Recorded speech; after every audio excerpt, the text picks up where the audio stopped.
You guys let us know when you can see and hear us. Good morning. Good morning. Hi, Brian. Glad you can join us. Vadim, what's up? Fuzz, Chris. But can they hear and see us yet? I don't know. I can't hear or see you yet, so I don't know what's going on.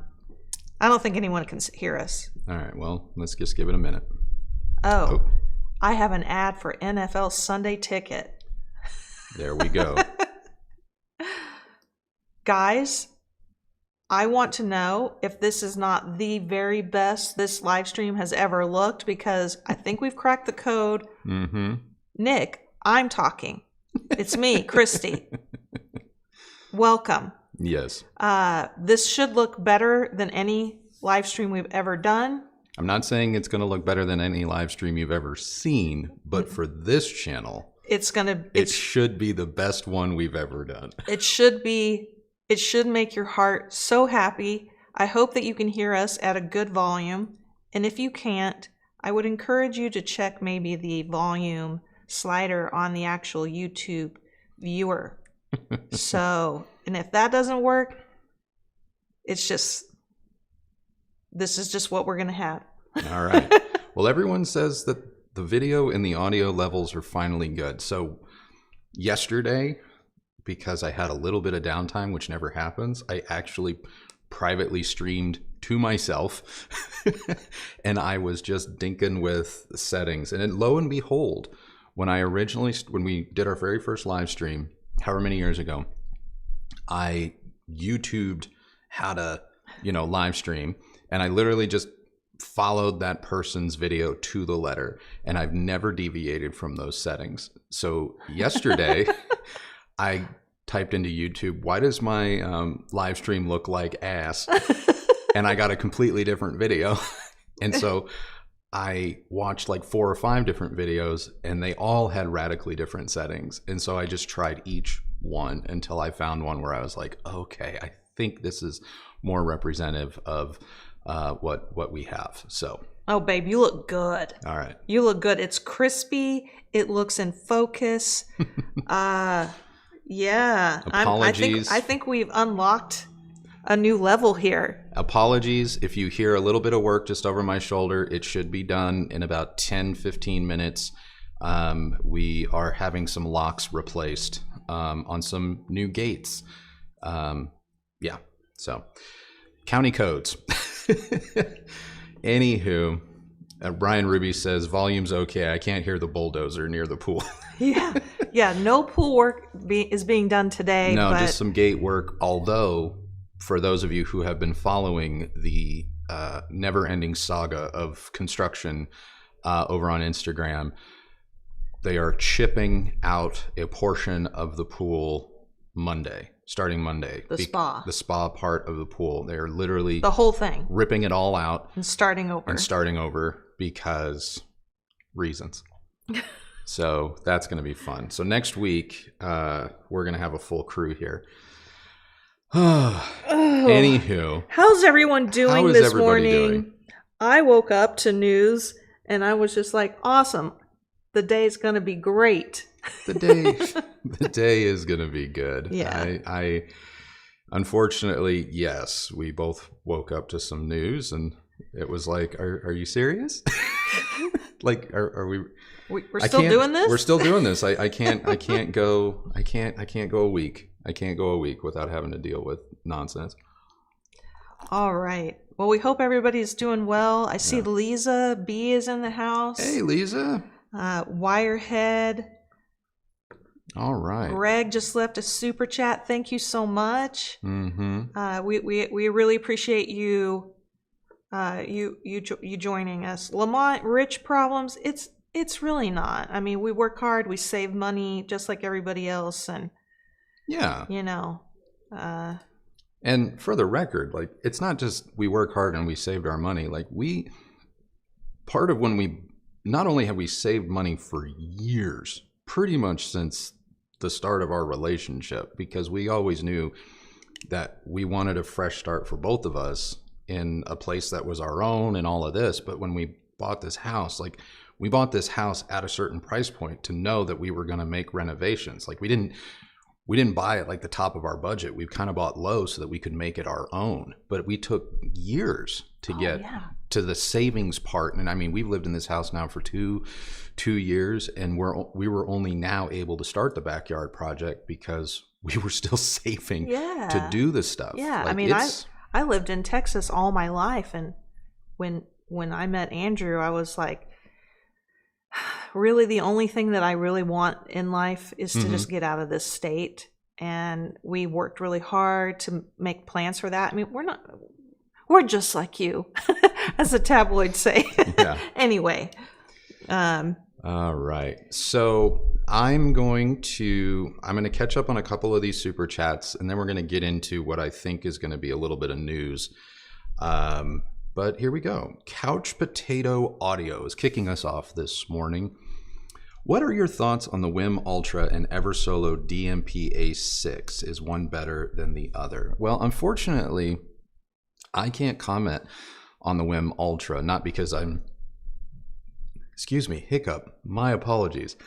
Let me start over. I can't comment on the WIM Ultra, not because I'm trying to be cagey or I have some sort of insider anything. It's because simply I haven't heard it, and I try and make it a point not to comment on things that I haven't physically lived with. And so I can tell you from my past WIM experiences, like the WIM amp, or forgive me, the little $99, sometimes $79 little hockey puck that they have. Those products, from a streaming standpoint, from a almost preamp standpoint, have been pretty solid. Maybe not the best, far from the worst, but pretty solid. And the user experience, the usability, the app, and the, call it interface, is top notch. Fantastic. Now, I don't like the WIM amp. I don't like the amp part, but I also have gone on record and I've shown evidence, and now there's copious amounts of other evidence out there as to why TI-based amplifiers may be a little bit more specialized than initially thought. So I just don't like the amplifier portion, but I don't shy away from WIM products on the whole. That said, the DMP A6, in my experience and in my head-to-head with some of WIM's lesser products, mind you, the A6 for me was better. I enjoyed it. I thought it was a more buttoned up product, but keep in mind, it is a lot more expensive. But I did find the performance to be better, more neutral, more separation, greater delineation, greater textures, and things like that. Is it worth, the A6 is something like $700, $800, something like that. Is it worth going from, say, a $300 product to an $800 one? Are you going to hear double the performance? I don't think that you will. I don't think that you'll hear double the performance, especially if your system is already somewhat compromised by placement and just room issues, which is completely understandable, totally fine. Not everybody is going to be, in the perfect environment. And in that case, this is where I think WIM makes a lot of sense. Because in order to hear all of the little intricacies that maybe a DAC or a good preamp and everything can unlock, you got to make sure your listening position, room, speaker relationship, that triangle of fun, you got to make sure that that is dialed in, because the room's going to swallow up any gains that you may get from purchasing higher end equipment. So if that doesn't sound like you, I say save the money and go with the WIM, but I will go on record as saying I believe the A6 is actually a little bit better. Greg writes, when reviewing TVs, AVRs, etc., and you stream from a service like Netflix, do you worry about audio quality? Seems like it suffers for the sake of video quality.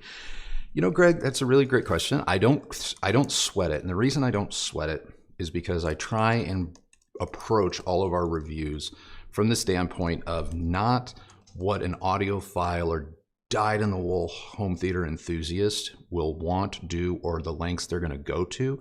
I approach a review from that perspective, as well as, hey, I'm in off the street. I just got this. This is my first home theater. It's my first soundbar. It's my first TV. What can I expect?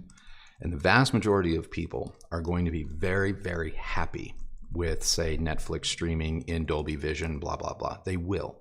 It's going to do the job. Now, we all know that if you want to go a little bit further, you can. You can, and that's great. But you're also now making that conscious decision to take that extra step into a far more complicated realm of a hobby. And so I don't sweat it, but I don't rely on it solely, which is why we've always had our Dune player, which is why we've always had a Blu-ray player, even though we may not always call attention to it, we may not always put it in the associated equipment.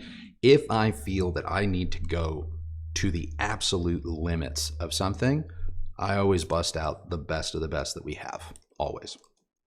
And including, and this is not going to be a point of reference that any of you will find relatable, but when pushed, or when I'm really wanting to hammer on something and find out, I'll go and grab my actual raw footage of some of my films, which were captured at D-Cinema 4K, which I still have on hard drives, and I'll pump a minute or two through a system, and not for sound, but for like picture quality and stuff like that, just to see, because those are the best files I have, and those are arguably better files than you're ever going to see on a Blu-ray disc or an Ultra 4K disc or a Dolby Vision transfer, because that stuff is true raw D-Cinema 4K 16, was it 16-bit? It was either 12 or 16-bit 444, raw color, everything.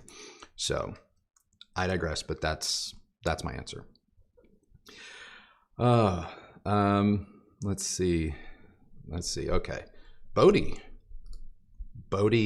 how long before we get your video on the Macintosh? Do you think we will ever see AV receivers in a Marantz M1 like form factor? The Macintosh is wrapping up. I never share my publication dates beforehand. Obviously, we've been working on it for a while, contrary to people's beliefs that we only spend a day or two reviewing stuff because we put out a video every week. The concept of, I guess, the concept of getting a product in and starting the evaluation and then living with it for months. Okay. Anyway, I digress. We'll get into that. The Macintosh is imminent because our loan period is now up. Macintosh actually wrote me this morning, full disclosure, asking if they can send return labels so that I can get those on down the road. And had they written me about 30 days ago, before I got hit with some construction costs, I would have just sent them a check. But it looks like we'll be returning those. As for receivers, not happy with that. What's that? I'm not happy about that. About the return. Neither am I. But I mean, we can't afford them. Not right now. Neither am I.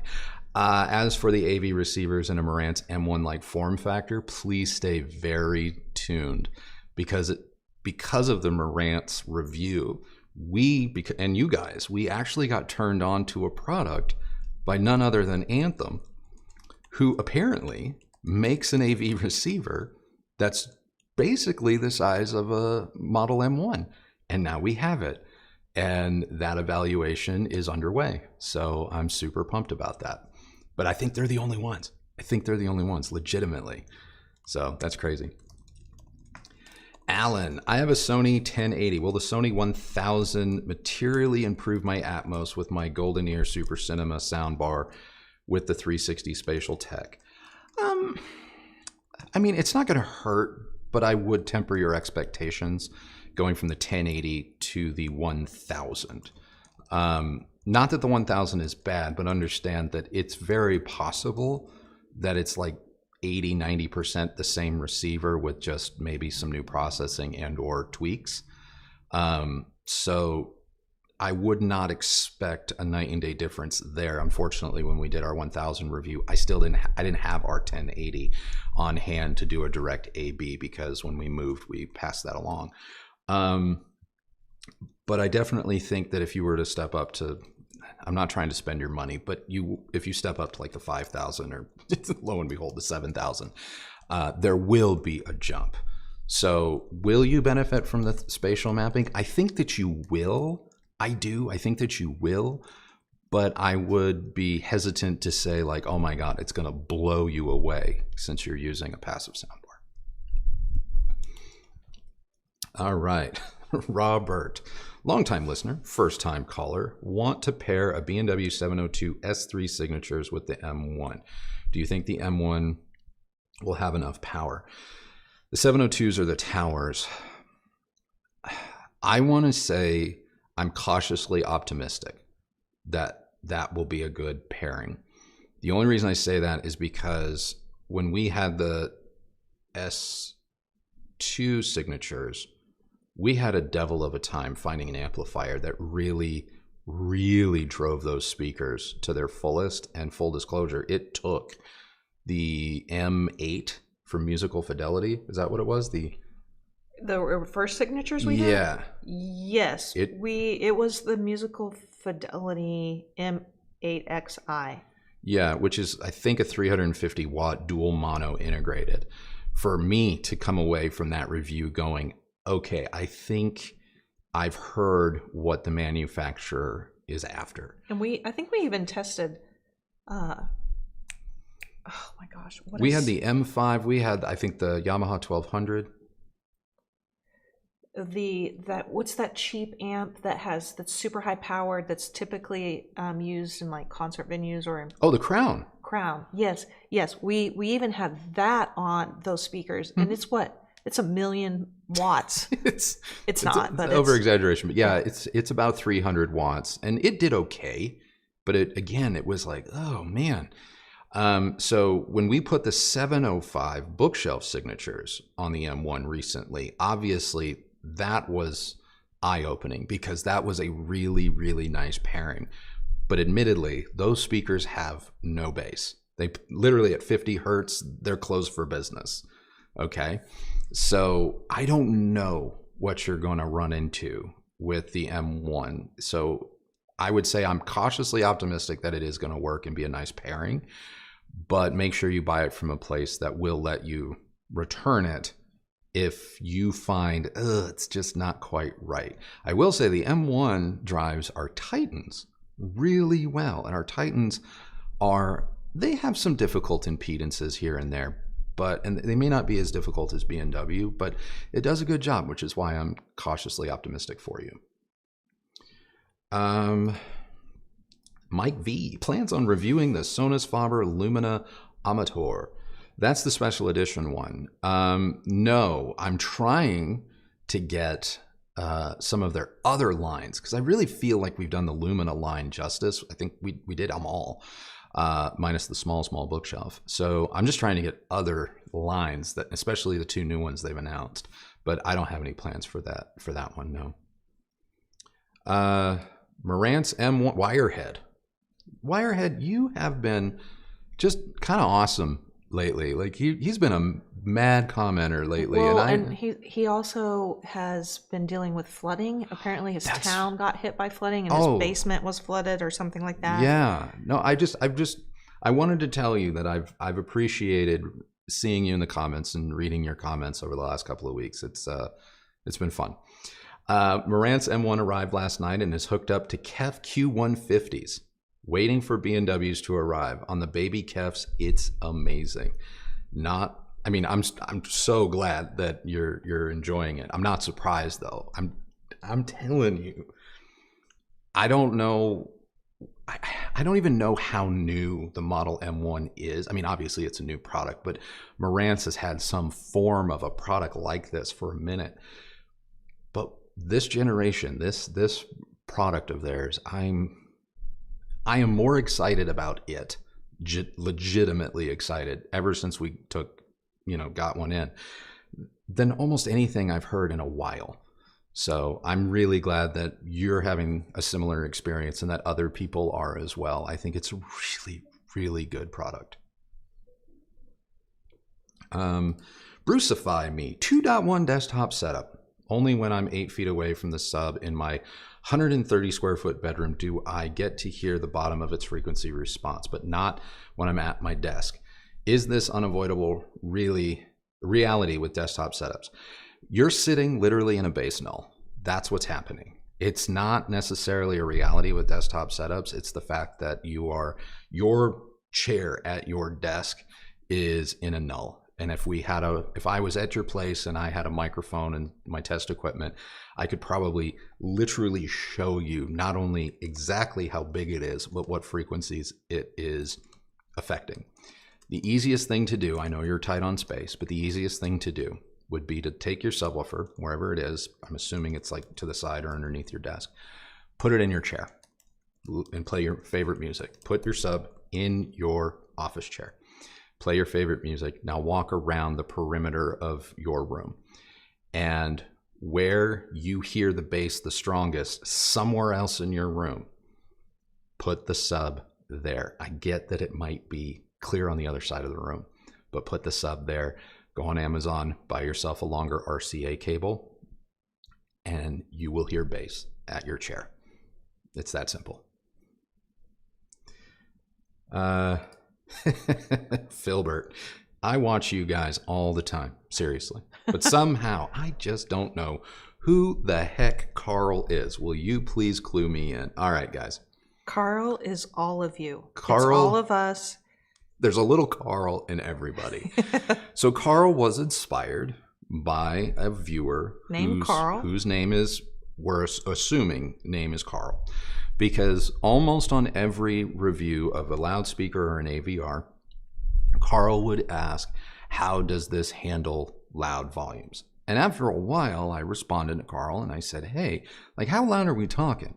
And that's when Carl let us know, like, I like to listen with peaks 100, 105, 100. And I was just like, wow, that not insane, but that's incredible. And I would write, I'd be like, I hope you don't listen like this for too long, because sustained listening at these volumes will result in hearing damage. You know, for example, if you're listening at sustained volumes over 100 dB for more than 20 minutes, like, hearing damage will set in. It just will.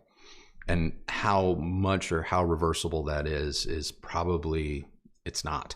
So I just pointed that out, and he's like, oh, it's not forever. It's just peaks, peaks. And I was like, okay. And then one day, Kristi and I were finessing a script. I don't even know the first appearance of Carl, what video that was.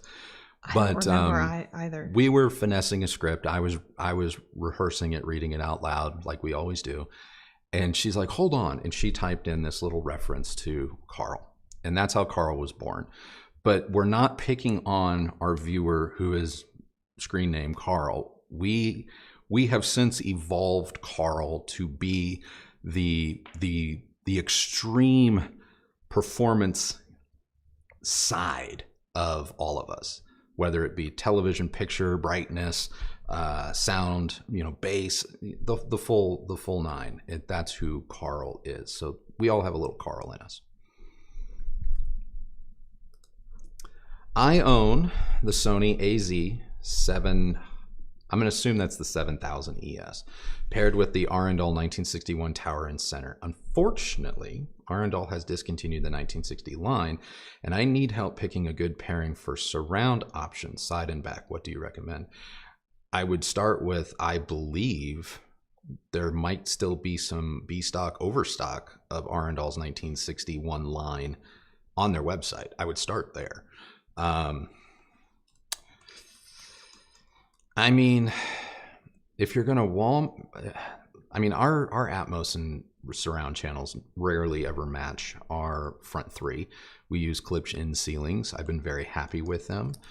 But if you're not going with an in-wall, in-ceiling type of a system, more of a bookshelf type thing, and you're using 1961,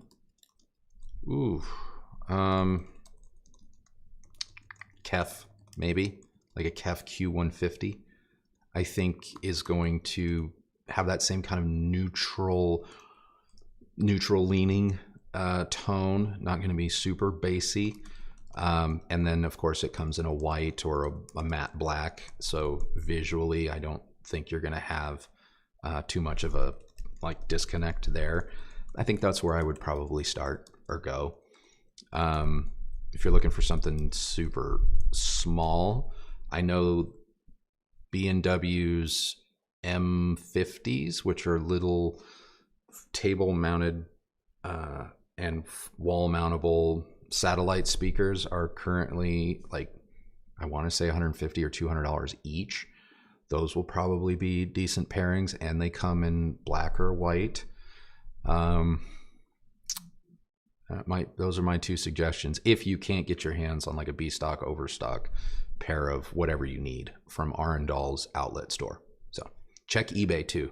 Check eBay. I think Arundel runs an eBay page. I think. Pete writes, "Happy Friday, everybody." Well, thanks, Pete. We appreciate that. So I don't know about you guys, or you, Andrew. Okay. Fridays aren't like what they used to be. Like when I had a 9-to-5 job. Mm-hmm. Fridays were all important, but I don't think Fridays have been Fridays for me for over 10 years. I mean, when I used to shoot weddings, Fridays and like the weekends were work. So it's just so funny. Like half the time, and you can attest to this, I don't even know what day it is. Like the number day? No, the day of the week. Oh yeah, no, you never know. I always have to tell you. I always have to tell you. Yeah. So, oh man. Lisa says for her every day is Saturday. Every day is Saturday. I think I need to be doing what you're doing. That sounds amazing. For me, I wish every day was Sunday from the hours of noon till bedtime, because typically from Sunday 12 noon to 9 o'clock at night, that is the only time off I have during the week. Which time? Noon on Sunday to about 9 p.m. on Sunday is typically, in any given week, the only time off I have. Typically. That's not even true. What are you talking about? I mean, we post a video on Sundays. 12 noon. Right. So we post our video. Why don't you let me finish? If you let me finish. All right. Go ahead. Goodness Go gracious. ahead. We have our videos come out. We usually spend an hour or two in the comments making sure people are responded to. And then you are off at your desk writing the next script for the next review on Sundays. Oh, yeah. So what are you even talking about? So I don't even have that time off. No, he has no time off. It's fine, though. No one's bitter about it. Well, oh, man. That's so funny. All right. Craig. Oh, wait. Craig is behind. I was going to talk to him out loud, but he's not. What is Craig? His video feed looks great. Oh, thanks, Craig. Oh, man. Well, I'm glad that we finally appear to have cracked it. Alex writes, sounds self-inflicted. Well,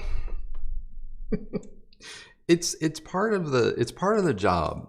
And it comes with the territory,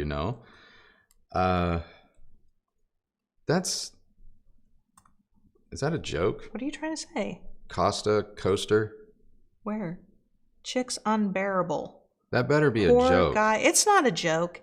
Poor guy under the heel. He's not. And why do you care? Why do you care? You don't have to be married to me. So true. Hit the road, Jack. But it's not. It's the amount of people that make our business their business is staggering. Absolutely We're staggering. actually very happy. We just celebrated our anniversary this week.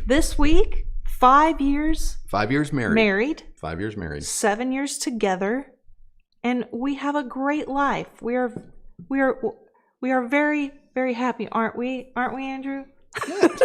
You don't have to preface it where I'm like on the spot. I'm just kidding. Yeah, and she got me a watch. Arguably my very first like real watch. I have an Apple Watch, but to be fair, I don't really like it. I use it just for working out and stuff. Like I'm not a power user with the Apple Watch. Oh, I'm a power user. Oh, she's like, if she gets up to go walk down our hallway, she's like, count the steps. I am. I'm like, bitch, you better be giving me credit. But yeah, no, she got me this watch. We actually got turned on to this watch. She noticed it from a gentleman that works at Design Within Reach. I know what I just said. Yeah. We have expensive tastes. That's okay. We were looking for some outdoor furniture at Design Within Reach, and the gentleman that was helping us for like 2 hours, she just stopped like mid-sentence. She's like, "Can I see your watch?" And when he finally showed it to us, or not finally, but when he was like, "Oh yeah," he gave us the whole history of the watch and everything. And we walked out of the store, and I was like, that watch is cool. And then I came home and I Googled it, and I was looking into it, and I made a story about it. I was like, this thing's cool as hell. And sure enough, this week, boom, there it is. I have to get she bought me a strap, a new strap for it, because I'm not the biggest fan of like the alligator leather, although it is growing on me. Is it? The alligator leather, but I have to get a tool to replace the strap. But anyway. Yeah, I don't care for the leather either, which is why I bought you the other one. But yeah, we just need to swap that out. But weren't you saying when you first posted about the watch that I gave you for our anniversary that there's a couple of people that DM'd you that basically was like, I'm paraphrasing, that watch ain't shit? There were a couple people that, yeah, they felt the need to say, I mean, if you want a cheap knockoff of something. Then a lot of people were very supportive. A lot of people really liked it. A lot of people wrote and asked where she got it, because apparently they're out of stock. Apparently they're out of stock in a lot of places. So some people were genuinely surprised that I'd gotten it. So, and I was genuinely surprised too, because I actually did go on a watch website shortly after being introduced to this watch, and I couldn't find it. So I was surprised. Now we have to figure out something new for her anniversary gift, because she's the hardest person to shop for. I try to do it. I try every year. I've been successful one time, but we get there in the end. I find that when you reach a certain age that you kind of have everything, does anyone else feel like that? Like, I prefer that we, for major holidays or anniversaries or things like that, I would rather go somewhere new together on a trip, or it doesn't even have to be anywhere far, but something like that, rather than exchange gifts, because like he just said, both of us are difficult to buy for. And I would just rather have a new experience than a new thing that I may or may not need, so. Yeah. But we couldn't do that this year. No. Because of the work we have going on outside. Yeah, I kind of woke up, not woke up, but I sort of, going out of 2023 into 2024, I kind of had a roadmap for what I wanted this year to be. And this project was supposed to be done months ago and be quite a bit less budget. So yeah, the roadmap for what I had planned for our anniversary, her birthday, and everything for 2024, it's gonna get pushed to 2025. Which is okay. Which I'm sorry. Just being able to be together is enough. Yeah. I am going to give you a link to the watch, because I know some of you were asking about it, in the live chat box. Okay, yeah, Chris K, it is an Orient Bambino. You are correct. All right. Well, that was fun. Thank you for listening to my joyful little chat about watches. I don't think I'm going to fall too far down watch rabbit holes or anything like that. I don't really need more than the one, but like I say about my ring, better start answering questions. People are going to leave. All right. Let's see. We left off with Pete wishing everyone a happy Friday. So I see Doug was up next. $25,000 budget for a new home theater. what would you get? Prior setup was Meridian 861 800 paired with DSP 5500s times 5. Why did we get rid of that? My very first dedicated theater was all Meridian, and I still dream about that theater because it was so good. I had Meridian in walls times 5 with 2 Meridian subs in walls, 800 stack, the whole works, and it was magnificent. So if you still own the Meridian gear, I don't think you need to change it out, but if maybe you moved and it had to stay with the house, or you just want something different, here goes. $25,000 budget, but I have to compete with Meridian? Ooh, boy. Not that you can't do it. I mean, you could go with, a Marantz Cinema 30 or 40 with a really nice 5 to 7 channel external amplifier. And speaker wise, I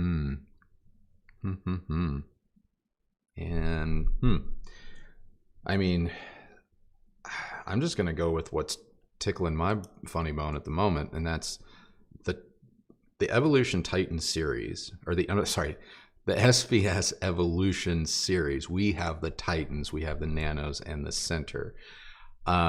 Has been exceptional, and they do seem to get better even when you start playing with things like Dirac, when you start making them your own. I'm exceedingly happy with my Titans. Now, are they of the standard of Meridian in terms of build quality, pedigree, finish? No, not one bit. Do I think they're going to sound anything like Meridian? Probably not. But again, it's been a minute since I've heard some Meridian speakers, so I'm not really sure what they're doing in terms of their voicing, tuning, DSP. But right now, kind of my Swiss Army knife sort of loudspeaker that I find can be exceptional. Movies and music can really bring the thunder for movies and scale and sound. The SVS Evolution series, I think, is the real deal.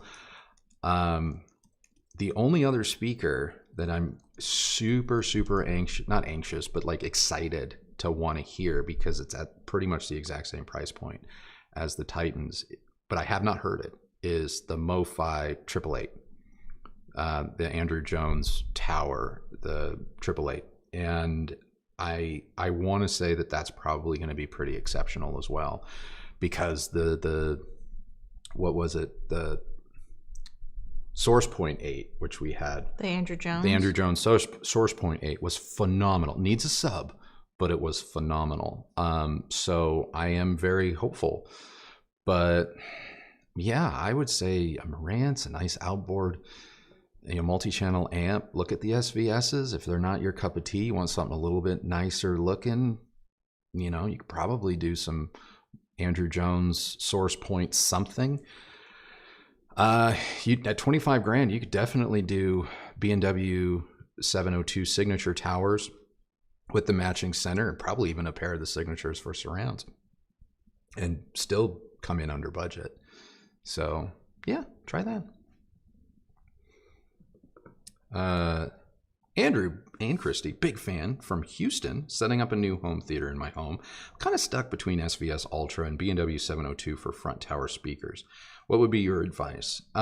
If you can deal with the larger size of the SVS Ultra line, it is taller, it's a little bit wider, a little bit deeper than the B&Ws. If you can deal with its size, you will save money and not give up much in terms of performance. And depending on the type of sound that you like, you may actually find that the SVS, in terms of objective performance or measurable performance, are better than the signatures. Signatures are definitely a sound that if you gravitate towards it, nothing else will really compare. But if you don't like it, you're probably going to say everything else is better. I happen to like it. I do. I love the way that it makes music sound nuanced, at all volumes. But for some people don't like that, in which case the SVS, surprisingly enough, may be a slightly more universal sound. It's definitely going to save you money. It is going to have more bass, and take less from your AVR or even a separate amplifier to extract that bass and control that bass. But on the flip side, if you have the right amount of power and current, the 702 won't play as deep, but the bass will be a little bit more textural, in my opinion, and in comparing the two side by side. So yeah, I can tell you this much, like I could probably have a B&W 700 something signature theater in this room if I wanted to. That's more in our budget line, our budget of something we could make happen, but I have no desire to look outside of the SVSs for my personal use. Obviously we're going to be reviewing a lot of other stuff, but right now I'm really happy with what the Titans give me. So yeah, I really enjoy them too. Yeah, and right now, full disclosure, they're on the Macintosh gear.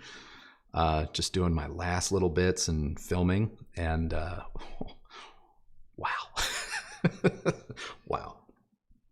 All right. Recommendation on a soundbar and sub for ambient 2-channel in a dining room. Let's say less than $500. Soundbar and sub for less than $500, just kind of ambient. I don't really have a combo that's going to come in at that price point like that. But if you want my current and arguably my favorite sub $500 soundbar is the Bose 600. It really is. I would go Bose 600, then maybe look at the Sonos Beam Gen 3, I think it is, but or Gen 2. Though I caution right now against Sonos because their back end whole thing going on right now, it's a little bit broken. And so obviously when you buy a Sonos product, it relies pretty heavily on the app, and admittedly some of our Sonos products have not been as good as we recall them being not 6 months ago.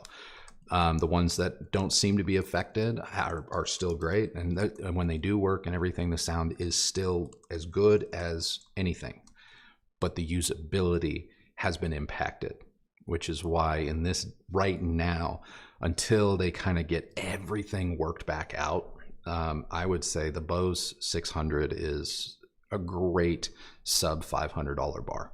Absolutely great. Lisa, thank you so much. Thank you so much for joining us. Really, really appreciate it. Yes, we love Lisa. It's always nice when there's another lady, female, Yeah. whatever. I don't know why I was struggling to say that. To join in the conversation. Agreed. We definitely need more women in the hobby. Yes. I think that would help round things out a little bit. Yeah, I agree. Which, while we're on the topic really quick, Yeah. I recently discovered that an incredibly high-end brand, and not that they're the only ones, but an incredibly high-end brand that I've kind of from the distance kind of admired ever since I was probably in my teens, Lamb Audio, Lamm Audio. They make super esoteric, high-end, handmade tube and preamp products. They're run, I mean, they've been a family business in the US, but they're now run by, I think, the daughters of the original owner or founder of the company. And so they're a female run business now too. And I just learned that on Instagram, and I think that is awesome. And not that I'm trying to pander or anything like that, but I noticed that they followed or reacted to one of our posts a couple of weeks ago. So if you do, Lamb, if you catch any of these, I am open and all ears if you guys want to have one of your products evaluated on the channel. I think that would be a lot of fun. Okay, let's see here. Where was I? Tommy's Shine Box. Is something going on for you? You look like you're deep in thought. Yeah, I'm deep in thought. It's fine. Come on. Do I need to No. take a minute? Okay. No, you don't. Hi from New York. I love my B&W 702 signatures with two 200-watt mono Outlaw amps. Is power universal? Does 300 watts from Crown sound the same as 300 watts from Mark Levinson? How are they different? Why the high price? Okay. Power is not entirely universal. It really isn't. And not all watts are, this is a turn of phrase. Not all watts are created equal. Why is a 300 watt Crown amp able to be purchased for say $500 when a 300 watt Mark Levinson amp is 10 grand? It comes down to materials. It comes down to how they need to react and how they are basically used. Now, is there $10,000 worth of material in, say, a Mark Levinson amp or any high-end amp? It really is going to depend. You know, obviously there's not, if they're selling it for 10 grand, there's not $10,000 worth of material. Someone has to make money somewhere. But the Crown amps for DJ use, club use, live venue music use, obviously those are designed for absolute utility. Absolute utility, heat dissipation, and basically, I don't want to say disposability because they are absolute tanks and they don't really ever seem to die, at least not in my experience. I've had the same Crown amps for almost 10 years. But in the event that something happens, you know, you burn one out or whatever, they're meant to be swapped in and out really quickly. They're meant to, you know, you can just basically have some spares. And as a result, there are certain aspects of their performance that aren't necessarily tuned, tailored, or to the nth degree of perfection. For example, Crown amps have a high noise floor and they're not dead silent. Their gain is, you know, whatever. They have a little bit higher THD when pushed, those types of things. Now, most people at a concert aren't going to notice any of that. You're never going to know the difference. And so they work. Now, in a home environment, you may notice the noise floor, especially if you have more sensitive speakers like our clip speakers. You're going to hear that at your listening. You're going to hear that at your listening chair. As for the THD, some people maybe, I doubt it, you know, but then that's where the Mark Levinson stuff comes in, where it's like, okay, this has been designed for a different use case. It's also been designed for a different market, and that market has to include the support for not only Mark Levinson and the manufacturing of it, but the dealer network, the marketing for business to be driven to the dealer network, and as well as Mark Levinson itself. And so obviously, you know, you look at the MSRP, the retail price, and then you kind of start reverse engineering from there to realize, like, okay, a $10,000 amp is, like I said, it's not made of $10,000 parts. It's made of $2,000 parts. And then you have to figure how many mouths it gets to feed along the way. But that isn't to say then, okay, that's evil, that's bad. And when I go over here to Outlaw and I see that, you know, oh, I can buy an amp for $2,000. And so that means they're not, you know, they're not taking advantage of anything. No, they just have a different way of feeding mouths. And I have found in my travels that even an amplifier that's, quote, sold direct, that doesn't have dealer markups and all of that, still has the same relative margins. It just means that for $2,000, maybe now you're getting a product that costs $800 to manufacture, but the margins are more or less the same as a Levinson amp that maybe has $2,000 worth of all of the parts, labor, and packaging and stuff, costing 8 to 10 grand. So there we go. All right, here we go. Love your reviews. Appreciate you guys. Appreciate guys' honesty. Recommendations on a good setup for a large room sitting 25 feet from the TV. Wow. That's a big room, Lamont. That's a ballroom, dude. Soundbars tested, voice clarity low. You want soundbar recommendation? I don't know what your budget is, so here comes 3 of them. On the more affordable side, the Klipsch Heritage soundbar, which is passive, so you're going to have to get a receiver, can, if you go through a Klipsch Heritage dealer, can be customized, made to be a little larger, smaller, whatever you need it to be. I think prices start at around $2,500 and go up from there. That will fill a space, and it will have great clarity. It will need a sub or two, or in your case, 25 feet. You might need 4 of those bad boys. But I think it will work. Second on the list would be, now we're talking money here, all right? But that would be the Bang & Olufsen theater at $7,000 to $9,000, depending on how you configure it and what finishes. That has the SPL capability and the tunability to work in a space like that. And then if you find over time, you're like, you know what? I do have a big space. You can turn that soundbar into a center channel, mix it with any of Bauer's, oh my God, Bang & Olufsen's compatible speakers, and grow it. And it will serve as the centerpiece. So it's kind of like a big investment now. Live with it, love it, do all that, and then you can expand upon it as time and money allow. I have also been made aware, and please in the comments, if you guys can help me out, but I have recently been made aware of another company that makes passive sound bars that connects them to some pretty nice amplification and processing, where they are theater grade, and I mean theater, like commercial theater grade type SPL levels.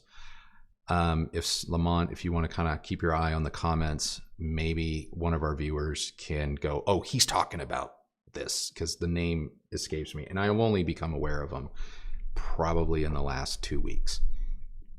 But that would be where I'm at. That would be my recommendations. DigiMusic. Greetings from Germany. Great channel. What do you think about the combination Audiolab 9000N, Marantz Cinema 30, Monitor Audio Silver 300 for stereo listening? Unfortunately, I haven't heard the Cinema 30. Oh wait, no, gosh. What are you talking about? Sorry, I thought he was talking about the Marantz Model 30. Oh, no. We had the Marantz Cinema 30. Cinema 30. My apologies.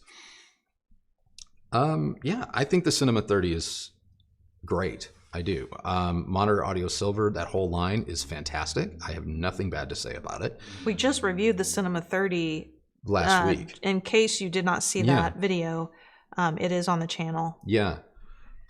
So I think that would be fine. The Audiolab 9000N is the streamer.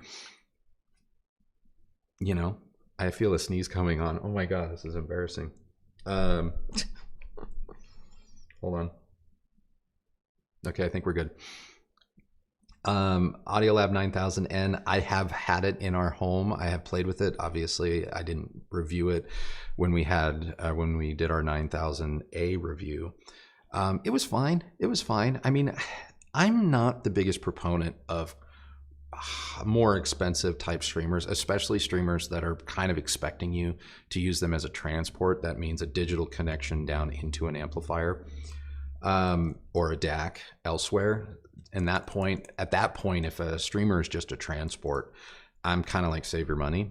But Marantz Cinema 30, Monitor Audio Silver, I have nothing bad to say. I think both of those would sound great together, and I love both of them very much. Couch Potato Audio, back with another. Miller and Kreisel M&K speakers, your thought. Freaking love them. Admittedly, they were much more popular in the late 90s, early 2000s. That was my last experience with them. Oddly enough, my last experience with them was a full M&K 7.2 system with Macintosh home processor and amplifiers, and it, still think of that system too. They're real good, real good. Oh, Matthew Smith, probably the question of the day. Tuned in late. Sorry to drag on the Dragon conversation. Did anyone bring up the reaction video done on your Dragon review? I woke up to this, full disclosure. I did. Took Katie for W and did some cleanup outside and came inside and opened up my inbox and, just checking messages and DMs on my phone. And got sent that by a few people. I did watch it because it's important that I have the information that's out there.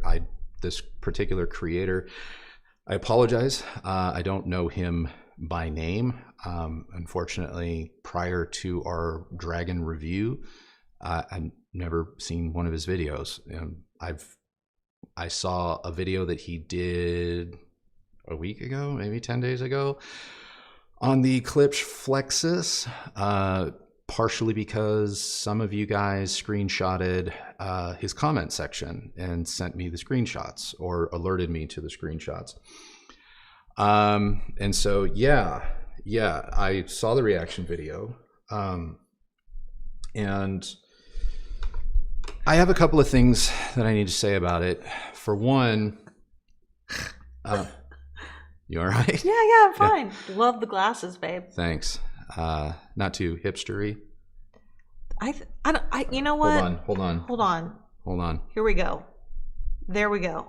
Too hipstery, just enough hipstery. I think that's selling hipster the right way. The right way. Yeah. Okay. Yeah. In response to that video response, first of all, I'm just going to keep it at absolute 100. I hate response videos. I do. I think that if you want to respond to like a movie or a concert or, a reaction in that way, fine. But when you're doing a response video in response to what some may deem as a newsworthy thing or an announcement or something, or you're reacting to, someone's work, I think that it's kind of low-hanging fruit.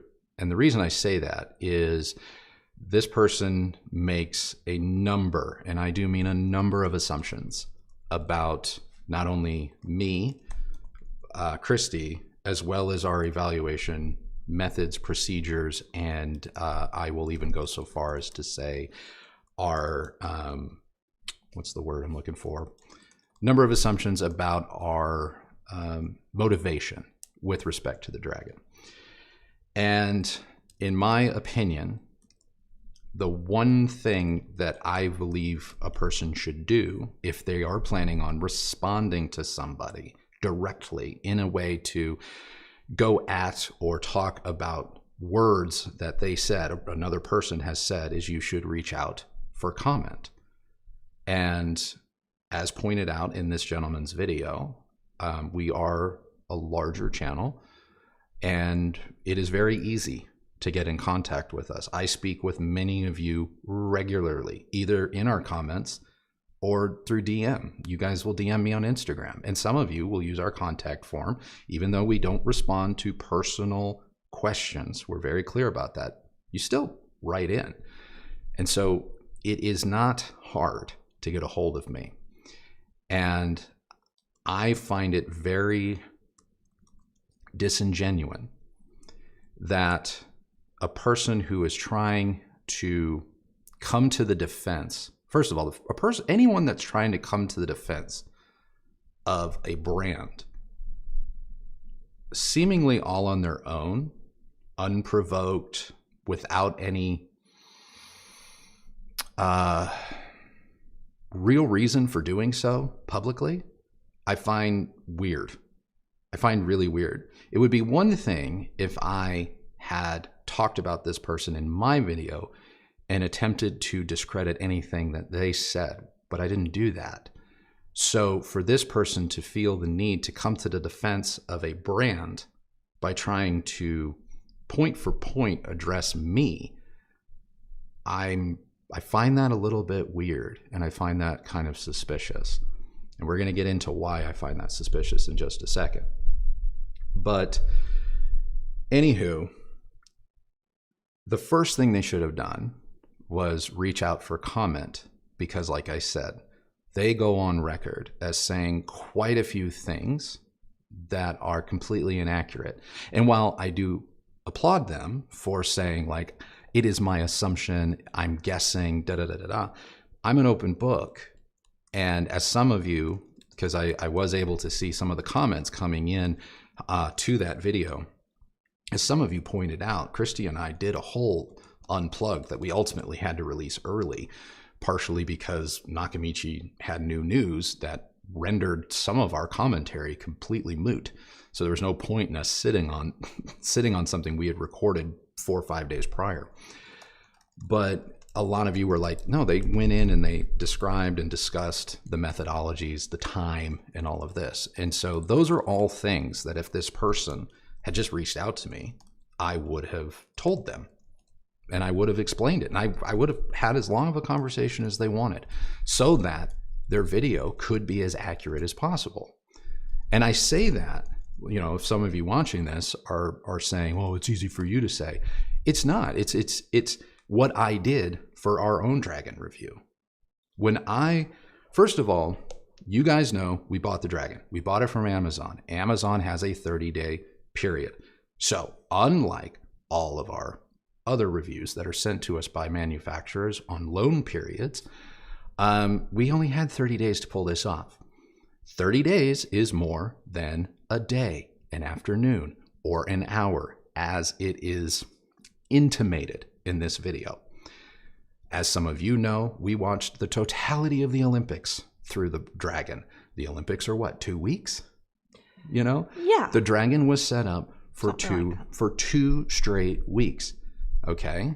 And it was a few days beyond that. But yes, admittedly, I had to box it up in about the 3rd week and get it back to Nakamichi so that I wasn't out whatever it was, the $3,500 or whatever it was after tax, because as I state in our review and in the follow-up Unplugged, there was literally no reason for me to keep it.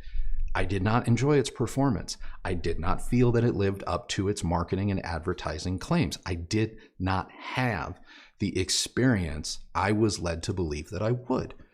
And so as a customer, as a real owner, it is my prerogative to return it. And that's what I did. But I did spend a hell of a lot more time living with and playing with and adjusting and measuring and moving the subwoofers around to various corners of the room, 1, 2 at a time. I did all of that over the course of 2.5 weeks, not 1 hour or an afternoon, which is what this person has wrongfully intimated he believes to be the case. Had he just called me, I would have told him. Or written me. He didn't have to call me, you know, written me. Yeah, please don't call. I would have told him. And the reason I say that this is what needs to be done is because while I was evaluating the Dragon, I reached out to the only 2 people that I know that have had the Dragon, and that is Caleb Dennison and that is Elin Osborne. And I spoke to both of them at great length because I knew where were we going to line up, where were we not going to line up, where we didn't line up. I wanted to make sure I wasn't hearing things. Did they run into similar? Now, that is what I did. And I'm really grateful for it. And I'm also really grateful that Elin has felt the need, or, you know, was welcome to do whatever he wanted. But Elin came on our channel and left a comment on our Dragon review, or maybe it was our Unplugged, I don't remember. But he left a comment telling viewers, full disclosure, like how he could have come to certain conclusions that are different from ours. And that's a boss thing to do. I didn't tell him to do that, nothing. That was a boss thing to do. And I appreciate that. I will never speak for other people, ever. Your experience, you are free to have your experience. If you like your Dragon, like I said, go, love it. It was not my job to convince you to not like something or to convince you to like something. It was my job to make you aware of what I see as problems and potential pitfalls, which brings me to some of the other points that this gentleman made in his video. Well, first of all, if I'm being honest, in watching his video, I find it interesting that it really feels a little bit more like he is apologizing, and this is my interpretation, that he is apologizing for the dragon quite a bit, because he actually flat out somewhat agrees with a lot of the things that I say. He just doesn't like that maybe I was more direct. And I will admit, was I very direct in my critique of the dragon? Yes, I was. But I was also very direct for a reason. And that reason was not due to having an axe to grind. It was because I needed to be as concise and as clear as possible to cut through what up until that point, it was my feeling, was a lot of noise. Noise meant to distract from very clear and obvious misrepresentations. Well, I just want to say something really quickly. Sure. It's not as if you aren't, or we are not direct about our experiences with other products. Yeah. We are very direct. So I don't even understand how suggesting that you were more direct on this video than others. I don't even agree with that. Well, and I don't either. I know a lot of people criticized, like I said in the Unplugged. I get that a lot of people thought that, that I knew they were going to pick it apart down to my tone, my glasses, my voice, my hair, the shirt I wore. And to me, whenever you're trying to make a point and you have to resort to using a person's physical appearance to try and, quote, win your argument, you've already lost. You have already lost. But I knew I had to cut through that so that at a minimum, I knew 5% of the audience was going to take the joke about glasses or whatever and run with it, not hear a word I say. There's nothing I can do about that. But the people that would look past the surface and really listen to what I had to say and show you, those were the people I was trying to speak to, because it's important. This is an incredibly expensive product for what it is. It is an investment. This is not a WIM streamer or a Fosse amp that you can pick up and maybe afford to eat. This is an expensive product, and this is a product that is making claims that, to be perfectly blunt, SVS Titans aren't even trying to make. This product is trying to tell consumers that they can have, in the same breath, a $30,000 home theater experience with a soundbar. Nakamichi is the one making those claims, and if they're not making them directly, they're making them through subterfuge by showing you pictures of where their bar sits on the grand scheme of home theater. That type of messaging works, and it gets people in, and it makes them want something that may or may not be as advertised. And I know this because I worked in advertising as my 9-to-5 for a large portion of my professional career. I know the tricks. I get it. Okay? So what I find interesting is that in a lot of ways, this video in question, not only is making apologies for a brand that he supposedly has no affiliation with, but he's also in a lot of ways agreeing with me and also proving, whether he meant to or not, proving some of my sticking points.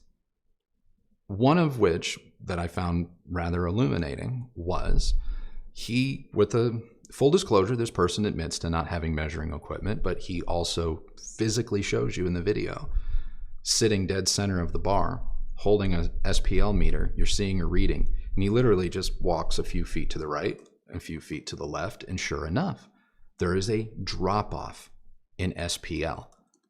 There is a drop-off. The directionality of this bar is real, and whether he meant to prove me right beyond my graphs that I share with you or not, his little rudimentary video clip shows you just how directional this thing really is. And he even goes on record immediately after that little interstitial saying it would appear that it is directional.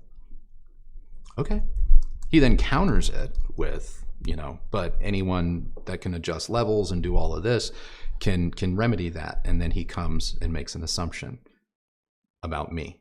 And that was that I didn't take enough time to set the levels and do all of that and get into the menus. Even though later in the video, he agrees with me that the menus are antiquated. But I digress. To which I would say that is one of the bolder assumptions that he makes in this video that I find troubling. Partially because what's more likely? That maybe this bar is, as I've said and shown, and he's now shown, in that it is a bit beamy, a bit directional.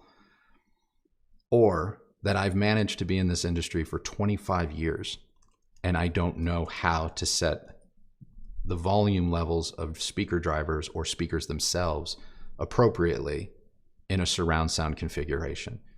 We have two examples illustrating the same, quote, issue, but his takeaway is that I don't know how to set up the Dragon, not that we've illustrated there's an issue.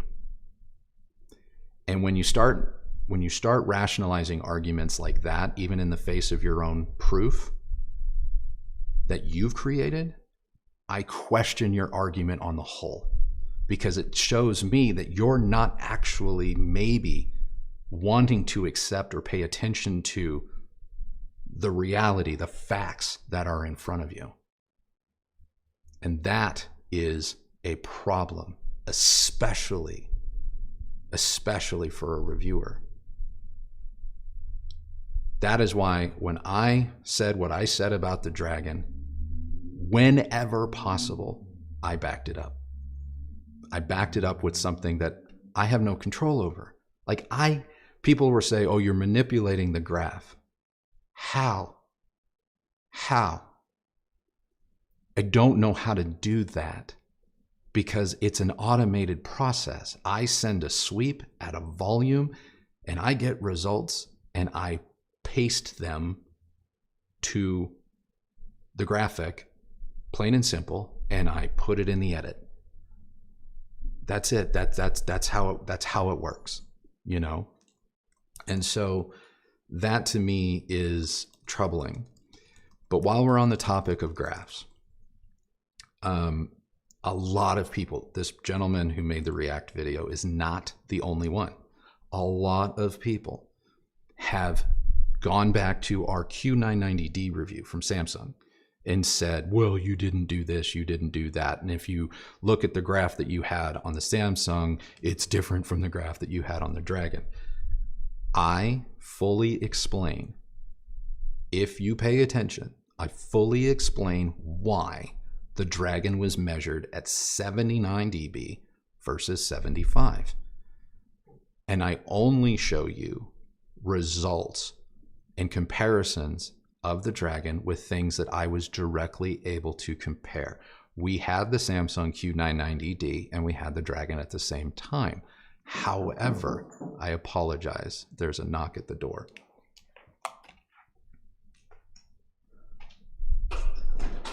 Hold on. However, the reason why I did not show you a one-to-one graph of the Dragon and the Q990D is the day that I set aside, and it was a day, the day that I set aside to measure the Dragon in full. the Samsung had already been returned. I'm going to apologize. I'm going to let the door close. Had already been returned. And so the reason I didn't bring up my past measurements, the reason I didn't really bring up the Q990D in the Dragon review is because I knew I could not produce a one-to-one graph for you all in that comparison, because I didn't measure them on the same day at the exact same time using the same equipment. Did you make it clear we had the two Yes, units I did. at the same time? Yes, I did. You're just specifically I'm specifically why about measurements. But I did have the ARC. I did have the Bose 600. I had the Polk Magnify Max. I had, there was one other one in there, and I forget what it was. And I did them all. I did them all exactly the same. None of the equipment changed. None of the equipment moved. It was a true one-to-one. And I find it very, very odd that everyone wants to argue a review that I didn't reference, that happened 3 weeks prior to the Dragon, but they won't argue the actual graphs that I show you, which are the Dragon versus the Bose. No one has an explanation for that yet. No one. As for the criticism that I measured the bar by itself, and no one's ever going to do that. This is not true. In our own comments, you guys watching this, tell us that this is not true. You often have to rely, even though you have a sub and surrounds and all of that, you often have to rely on just the bar, maybe at night, or maybe, you know, for non-critical listening sessions. It has become something that is incredibly important to you. And I take umbrage with a React video that clips the portion of me where I just say, hey, I measured the bar without the subs, but it actually clips out the 45 seconds before I say that, where I justify why. Why? But that is besides the point, because that gives people context. And when you have context, you get better understanding. But we're not trying to have better understanding. We're trying to poke holes. So let's go to the hole poking.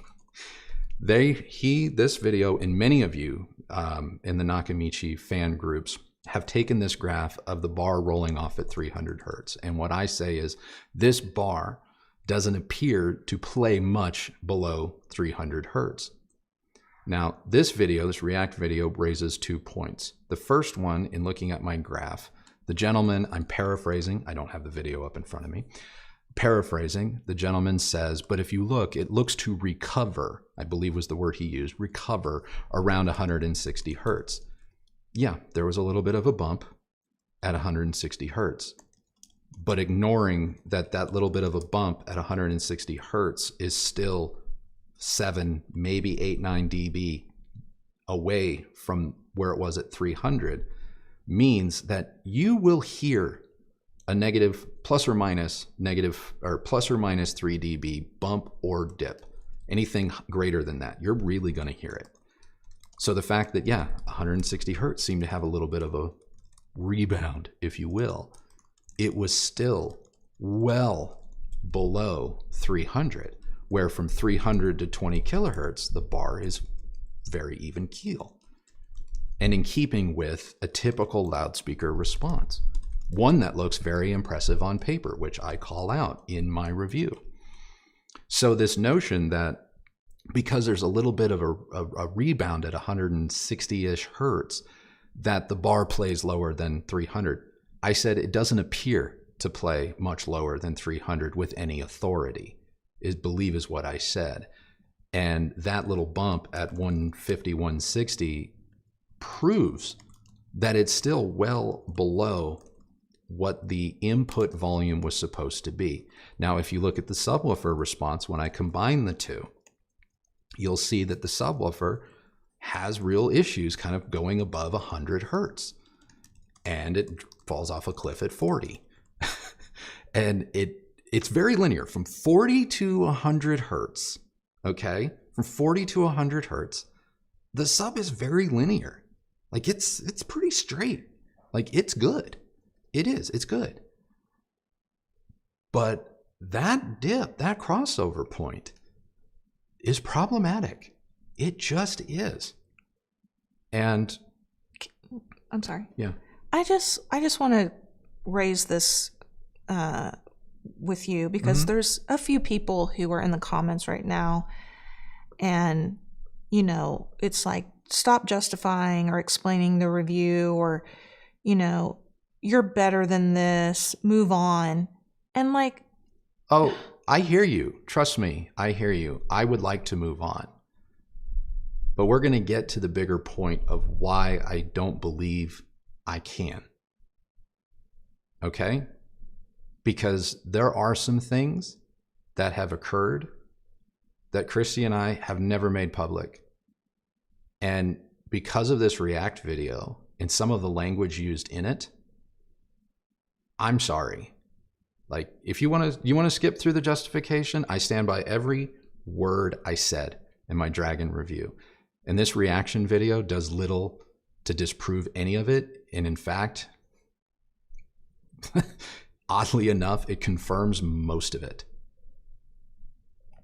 But this React video contains talking points, words, phrases, ideas that I don't believe this person arrived at on their own. While we were wrapping up our Dragon review, my evaluation of it was done. I was done. I had all my measurements. I had all my notes. We were still tinkering with the script, maybe. And obviously we were still in editing.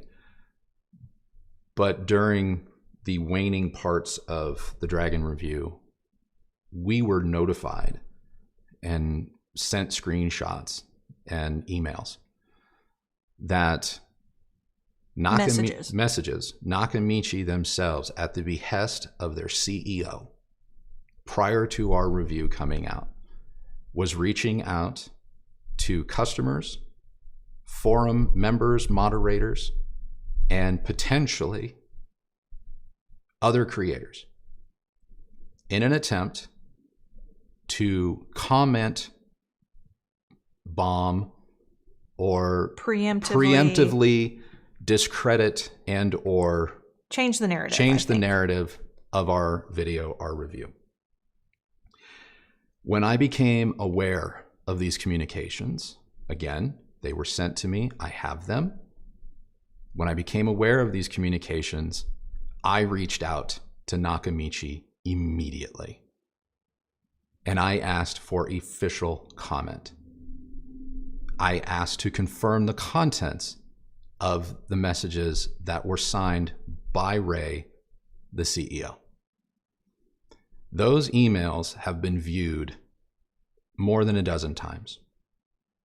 We have not received one response. Now, following my Dragon review and the outpouring of love and hate over it, I went to the official Nakamichi Dragon Owners Group. I asked to be invited in, and I held a 60 to 90 minute AMA, and I addressed their questions and their concerns directly. Now, the Nakamichi Owners Group is private. It has approximately 400 members. It may or may not be moderated by people inside of the company itself. And I held an AMA, and I would say the vast majority of questions that I answered were asked and answered. Everyone was very respectful, courteous, and I felt as if we had accomplished something. And at the end of the AMA, they even let me remain as a member should people have other questions, because I really want everyone to have as much of the right information as possible. I really do. As much as everyone wants to say this is I have an axe to grind, I don't. That is a talking point that stems directly from Nakamichi's CEO. It does. That talking point is not original. It started in a message that went to a moderator that moderates their official fan page, and that got disseminated to 400-ish people, and now is part of the conversation, among other things. I really did put the Dragon issue myself to bed following our Unplugged. I really did. I never wanted to talk about it again.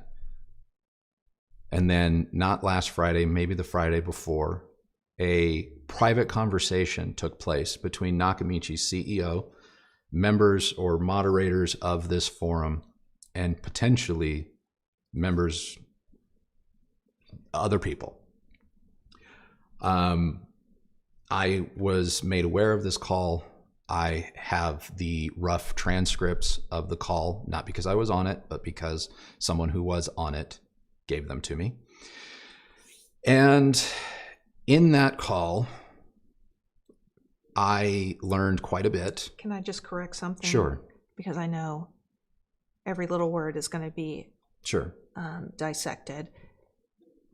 We were not, whoever was on the call was not who we received the transcript from. I just want to make that clarification. Yeah. It's just we received it. It doesn't really matter how we received it. We have a copy of the transcript of a call that took place to address our review. No. Our review and the announcements. Yeah, really. Of the subwoofer. Yeah, it was the thing that I find hilarious, or not hilarious, but curious, is that Dragon owners that are happy with their system are very passionate and will be the first ones to tell you how happy they are with their product.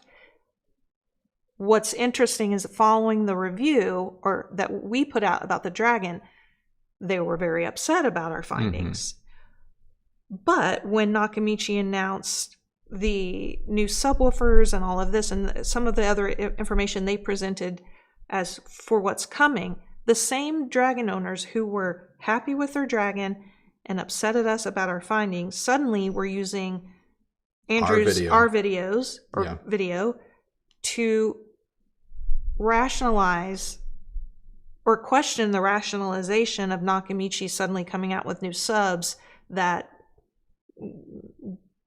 were claiming to do things that they had already thought they were buying. Correct. From the original system. Correct. And in that call, oddly enough, the gentleman that made the React video this morning, his original Dragon review was cited by the CEO as proof that their subs hit 20 hertz when in today's React video, he went on the record as saying that Nakamichi has overstated their original subwoofer's capabilities. So I don't know who's supposed to believe whom at this point. Suffice to say, like I said, I stand by 100% of what I said and show in my video. And while I don't have a Dragon here anymore, easily it was replicatable time and time again. So yeah, during that call or shortly thereafter, this private call where people were obviously upset about the announcements of new subwoofers. For the record, we are not claiming that Nakamichi in any way, shape, or form released or made new subwoofers as a result of our review. It takes way longer than that to manufacture, design anything. These subs, and we know this from the call, these subs have been in the works for some time, probably easily since the beginning of the year. I mean, even the person that made the reaction video admitted to knowing about them sometime in what did he say? May, June, long before their announcement a week ago. And oddly enough, in this call, the CEO informed everybody on the call that there were going to be 2 handpicked reviewers that would be reviewing the subs, and that they expected the reviews of said subs to go live within the next 30 days. And this person that made the React video has confirmed that they are going to be getting the subs. So there you have it. So yeah, shortly after this call, I was banned from the official Nakamichi group, and comments were turned off of Nakamichi's subwoofer announcement videos and many of their online posts about subwoofers. So yeah, I'm not sure why I was banned. Like I said, I told the group when I signed off from my AMA with them about the Dragon and my review specifically, if there's any other questions, they are free to leave them for me and I'll answer them as they come in. But more than that, they are also free to come on our channel, leave them in the comments where you guys know I'm very active. So I have been an open book about the Dragon, not only my experiences, but now completely on the record about some of the shenanigans that have gone on behind the scenes. It's not the first time this has happened to us, where a brand has taken it upon themselves to either directly or indirectly, with or without the help of other creators, discredit what we've put out there. It is a practice that I wish didn't happen. It's a practice that I really wish we didn't have to deal with what would appear more regularly than other people. So anyone else watching this at this point, I'm done with the Dragon. I am. I'm done with Nakamichi.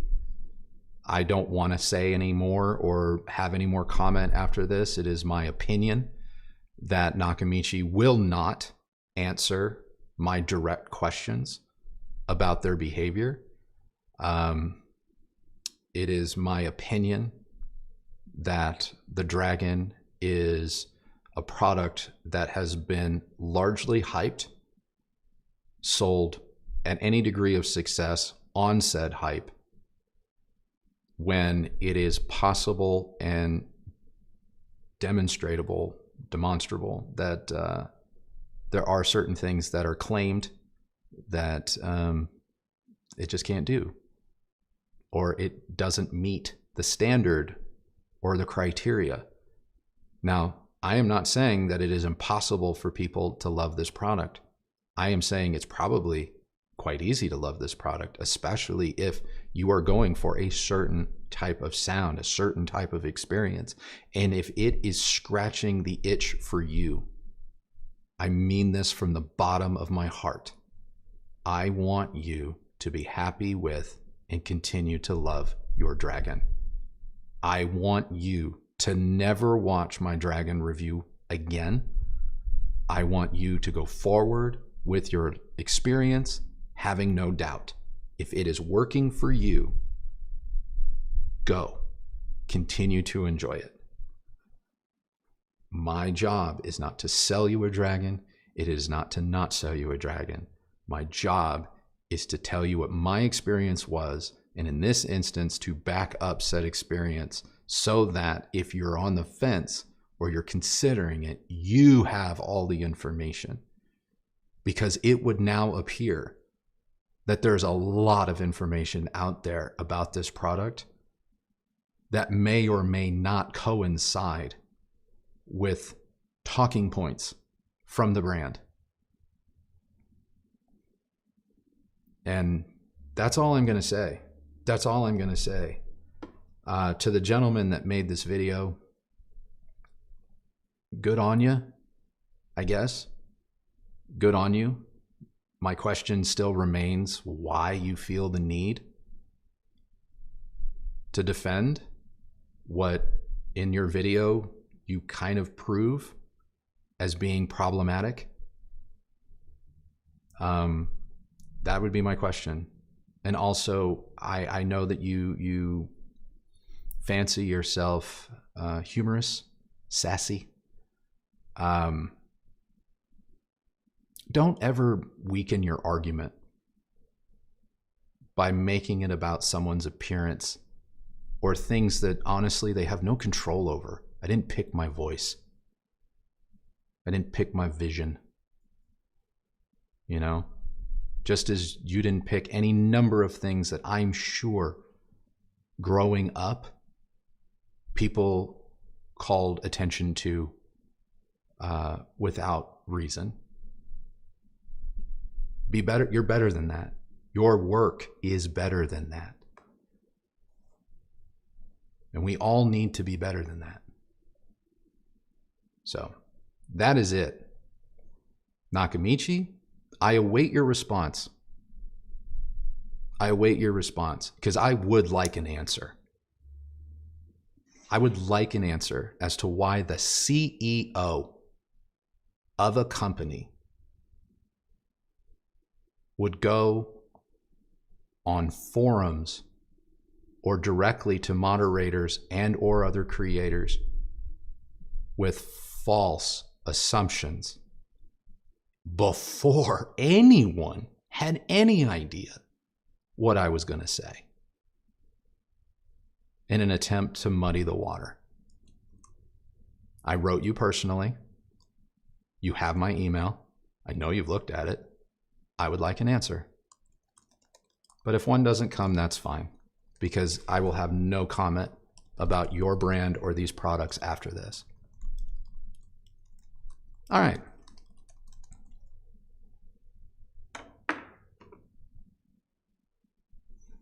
Let's move on.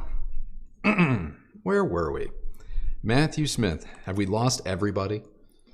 No, we haven't. I mean, there's a couple of people who are, voicing their displeasure that you've talked about it for so long. And you know what? Get over it. Like, what else do you want anyone to do? Like, the goalposts are always moving. And so someone asked the question, Andrew answered it, and I feel he was well within his right to address what's happened in the past couple of weeks. I'm sorry that it derailed the conversation for you. Yeah. All right. We are going to have some fun. Here we go. Mark, do you know anything about Monitor Audio Radius series for home theater? They look the part. I too look back fondly at past home theaters. Bose Acoustimass. Dude, Mark, you will never hear me judge you or anyone about the Bose Acoustimass. That was my very first home theater experience. My uncle had the original Acoustimass system in his living room, and I remember being quite young, VHS and all that type stuff. I was probably 7 or 8, and that was my first foray into home theater, was the Acoustimass. And until I was like 14, 15 years old, that's actually all I wanted, was a Bose system, because that was where it was at. So no, I do not judge anyone that has fond memories of the Acoustimass anything, because that system, whether people want to believe it or not, that system got a lot of people hooked on this hobby. Can you do better? Sure. But it opened a lot of doors and a lot of ears and a lot of eyes. So no, never going to get pushback from me. I think that speaker system is still one of the most consequential home theater systems of all time. But I digress. I don't know anything about the Monitor Audio Radius. Have you even heard of this? Monitor Audio Radius? I haven't, but I can look it up. She's going to Google it and show me a picture, because I don't know. I don't know anything about it. It's a bookshelf speaker? Can you show me a picture? I'm getting there. Oh, okay. I'm getting there. Oh, yes, I know you have cookies. Just fucking track everything. I don't care anymore. Apologize for the language. Okay. It's an 8-strong model lineup that includes still slimmer versions of the 225 center speaker and Radius 1 soundbar, together with a new Radius 200 center channel, blah, blah, blah, blah, blah. There's some active subwoofers. Okay, Mark, I'm just going to have to say... it looks like it's like a slim line of products. Oh, yeah. I don't know anything about it. I'm sorry. I don't know anything about it. I apologize.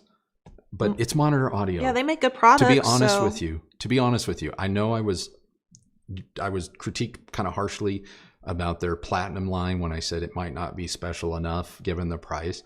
That little minor quibble aside, there hasn't been a single Monitor Audio speaker that I can recall us reviewing on the channel that I haven't been like, oh my God, I could be forever happy with this. Yeah.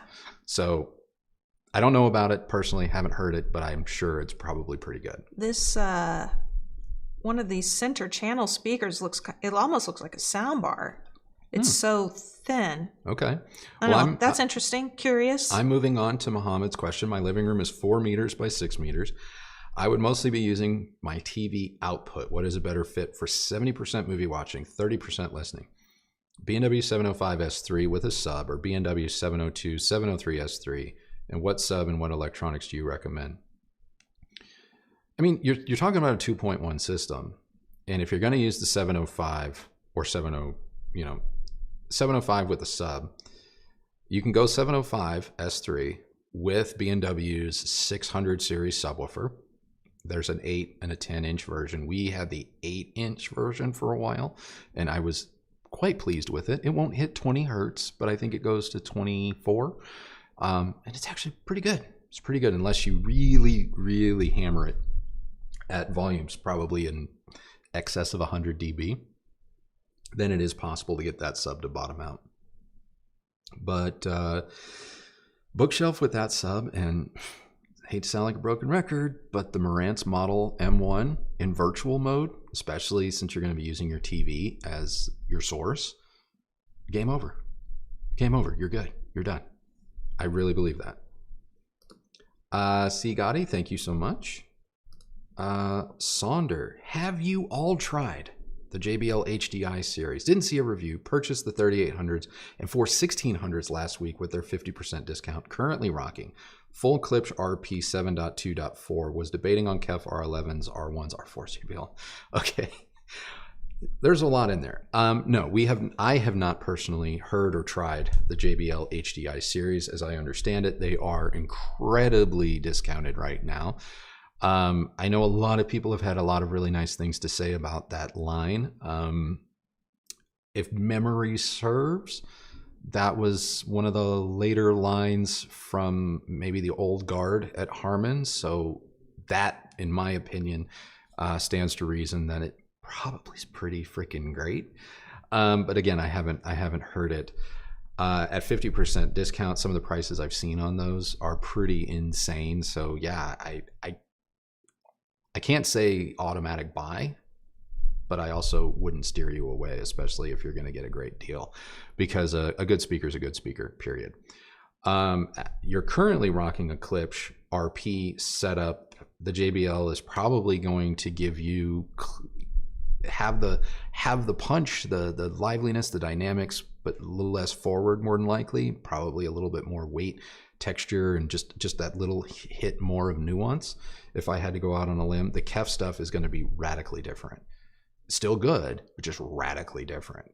RBH, it's been too long since I've heard RBH speakers, so I don't really want to. And they're kind of like all new designs in the last couple of years, so I really don't want to speak out of turn. I love their powered speakers. Their powered 8-inch monitor was the business. Oh, loved it. Before you move on to another super chat, sure, I want to let you address a question from Breck Winchester. Okay. I don't know if you can find it. It says new AVRs are full of features. Let me see. Right above Chris 28's super chat. Okay, so I have to. There it is. Chris, in regard. Hold on. Chris's super chat. It's not. I'm asking you to bring up Breck Winchester. Breck Winchester. Sorry, guys. I'm getting there. It's like 4 above Chris. Oh my God. All right, Breck. I'm sorry. I'm just going to read it to you. Just read me the question. Thank you. Breck asks, new AVRs are full of features, but they seem to be more about new thrills than quality, like they were, say, 15 years ago. I still don't understand the whole 2 channels BS. Well, that might be changing. If some of the people we've been speaking to over the past week about a variety of things, but it is my understanding that the FTC and the CTA are currently discussing what are going to be new, call it advertising standards, if you will, about consumer electronics, and AV equipment being kind of chief among them. So I think in the coming weeks or months, because it has passed, I think they're just working on the final language. I think in the coming months, you might see how power and everything is reported to be radically different going forward. So, look, it's no secret, I guess, that receivers have always sort of been a little bit fast and loose with power ratings, and I agree with you. I'm with all of you watching this. Like, I just wish they would just say, you know, because it is at this point, it shouldn't be refreshing to just know what you're buying, but it is kind of refreshing, you know, when you pull up, say, the Macintosh receiver MHT, what was it, 300, 800, whatever it was, and they're like, yeah, it's 125 watts, all channels driven, in whatever.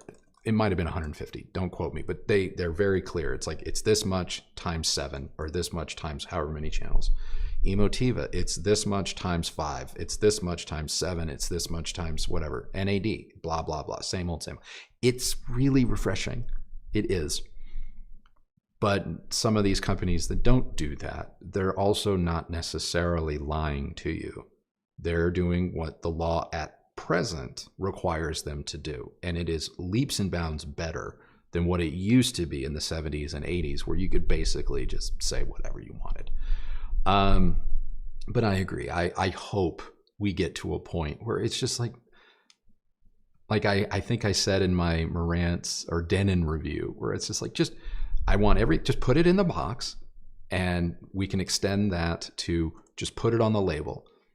You know, if I have to go through life with everything I put in my body, drink or food, with a label saying this is going to taste amazing, but you're going to still be fat, then you know what? Just tell me how many watts I'm actually buying. You know what I mean? Like, come on. There's no harm in it. At this point, when people see things like 2, 3, 4, 5,000 watts for $1, like, we all know it's BS. Like, we all know it's BS. You know, so just tell us what it is, and let's be real. So I hope that answers the question. Peter writes, between you, me, and the street lamp, I want Apple to play nice with everyone. I wish Apple Music could play natively in streamers, or they should produce their own audio streamer other than the Apple TV. I mean, I can't say I disagree, but at the same time, I'm going to offer a counter argument for fun, for the class. Why do we need a device, a streamer, if you will, that every week or every other week that plays nice with every platform, when in reality, most of us only use one platform? Like, this need for streamers to be everywhere, all the time, all at once, and support everything. You know, like, the Apple TV is great. It really is. It's great. I get that you need a TV to run it, and that's a legitimate thing. If the Apple TV could be operated like a streamer without the TV being on, which I think actually you could if you use no, but you wouldn't have a display. Anyway, I digress. If they were to come out with something like that, I can tell you this, I'd probably be the first one to buy it, you know, because Apple Music does it for me. But I also think that as enthusiasts, the general public does not give two S's about this, for the record. The general public does not care about streamers. They have all the streamer they're going to want in their phone or on their television. They're good.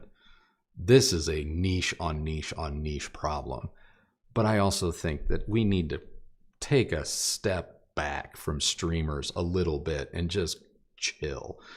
Because this whole, like, what you need to get yourself is another streamer. I know 3 weeks ago, that was the streamer to end all streamers. But today we've got this other streamer, and the only thing it does different than the other thing is now it supports this obscure file format from this new up and coming stream, but then they got rid of those 2 other things. It's like, dude, come on. But I wish Apple was everywhere, but I also think that this need to do everything streamers every other week is kind of like, oh my God, come on. We're inventing problems.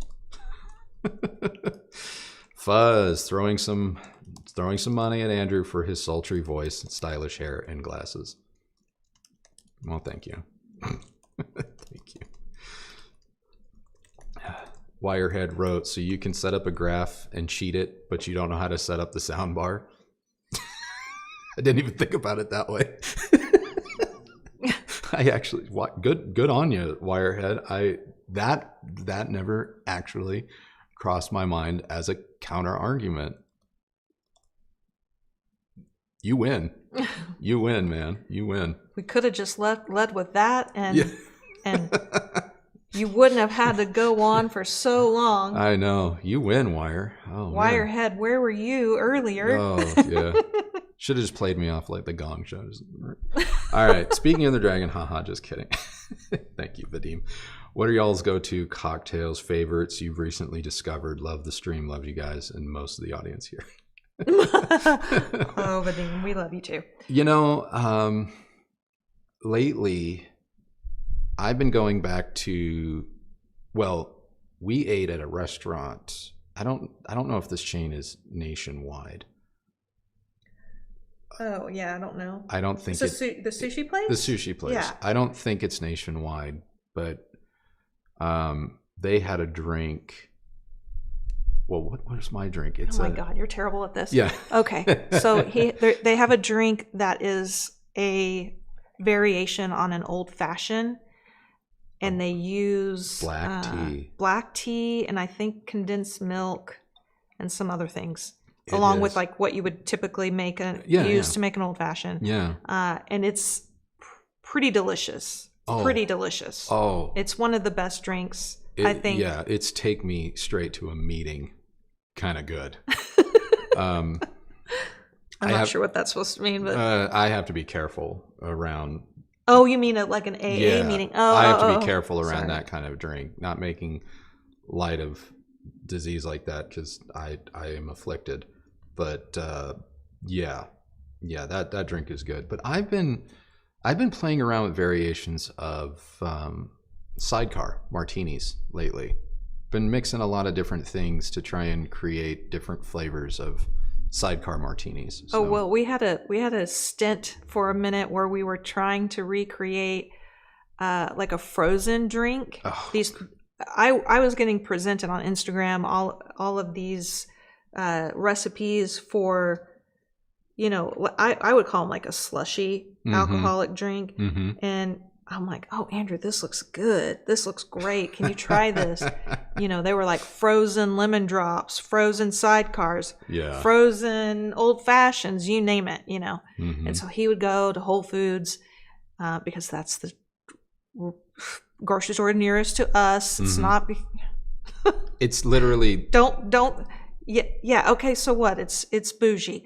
All right, so he'd go there and buy. Anyway. I shouldn't even brought it up. Yeah. He goes there and he buys like frozen fruits and things like that, and tries to make all these drinks.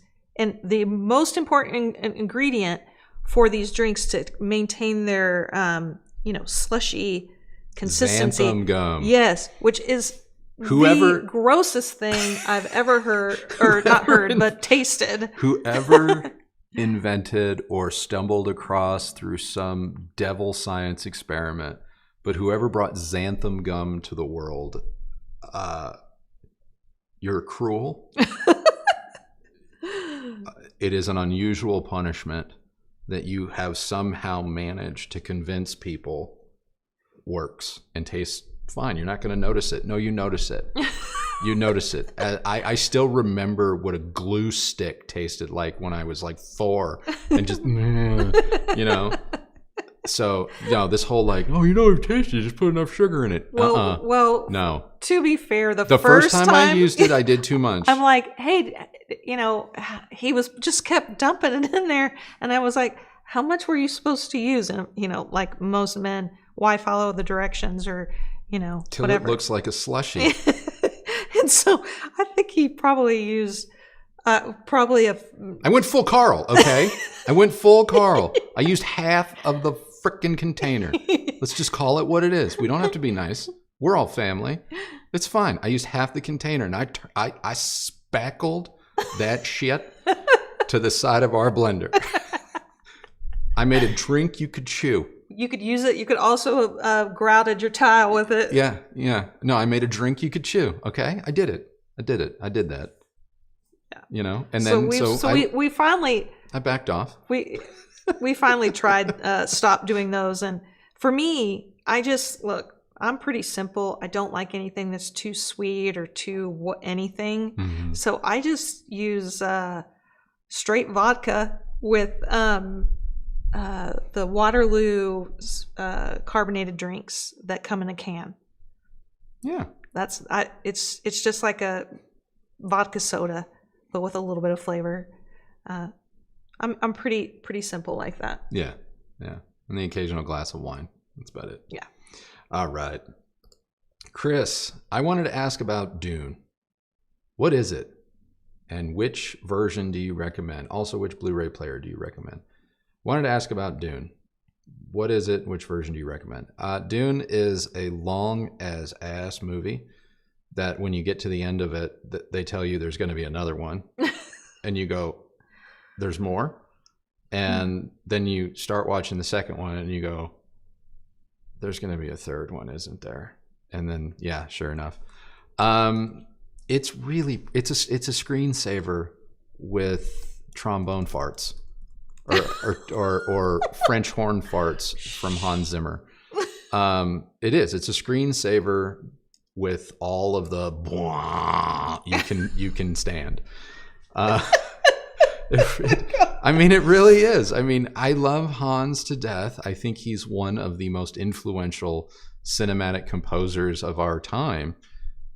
But why in the last 10 years has every sound, at least from a blockbuster standpoint, and I get why. People are like, hey, I really liked what you did with that. I want that on my movie. But as an artist, like, why is everything just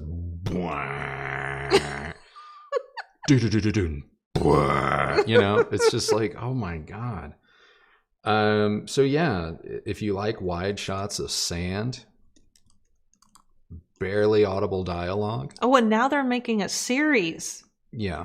That I might watch. Yeah, well, because why only take 3 hours of your life for a movie when you could go 30 hours with a series? I'm way more into series than movies. I don't know if anyone else is on that track. That to me is what Dune is. It is for better and for worse. It's the best Dolby demo that Dolby probably didn't have to pay for. In that it makes TVs look great. It makes sound systems sound amazing. I just don't know if it's the most enjoyable viewing experience. It just kind of drags for me. As for which Blu-ray player do I recommend? My source of choice for super high-end viewing at the moment, or was the Dune HD Max, which was a Blu-ray player / movie server.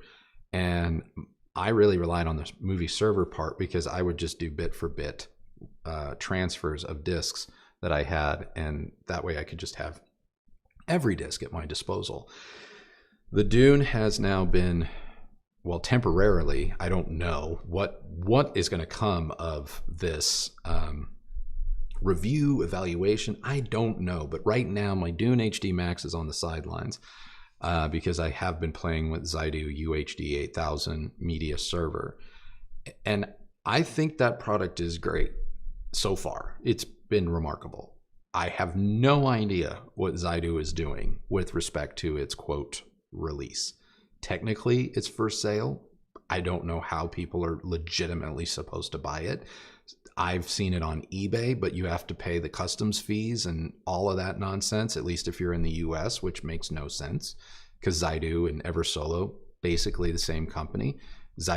Other products of Zydu are sold on Amazon, which makes them easily purchasable and returnable. So yeah, I know there's a ton of people out there creators among them with Zydew players. I was sent one by Zydew for evaluation. I have not committed to doing anything with it other than I was curious. And I know Kristi has fired off many emails to them saying, hey, what is the story here? Like, there doesn't appear to be what me consider to be a strong, worthwhile, legitimate distribution of this product.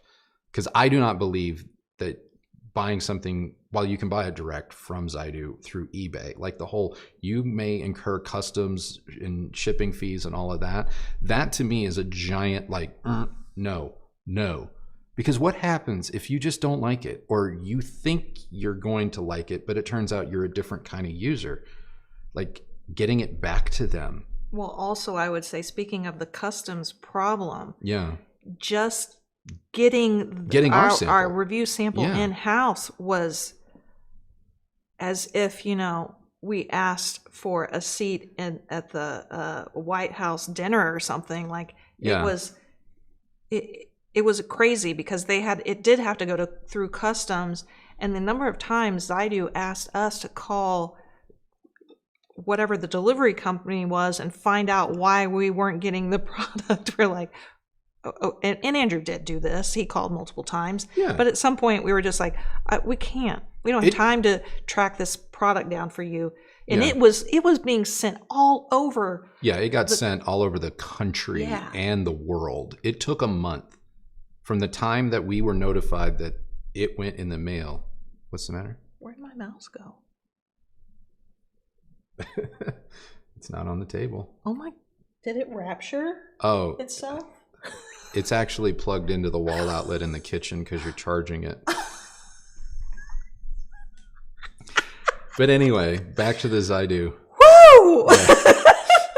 Back to the Zydew. From the time that they said that they sent it and we got confirmation that it was sent, it took up to or just over a month to get it. And that's just unreasonable. And so at the moment, while you will hear me reference it, talk about it, I'm full disclosure, I do have it. Until we can get some more definitive answers on like how people realistically are supposed to be able to purchase this thing and have proper customer support of it, like all other Zydew products, I'm just not going to recommend that people go buy it unless you're fully willing to take that leap.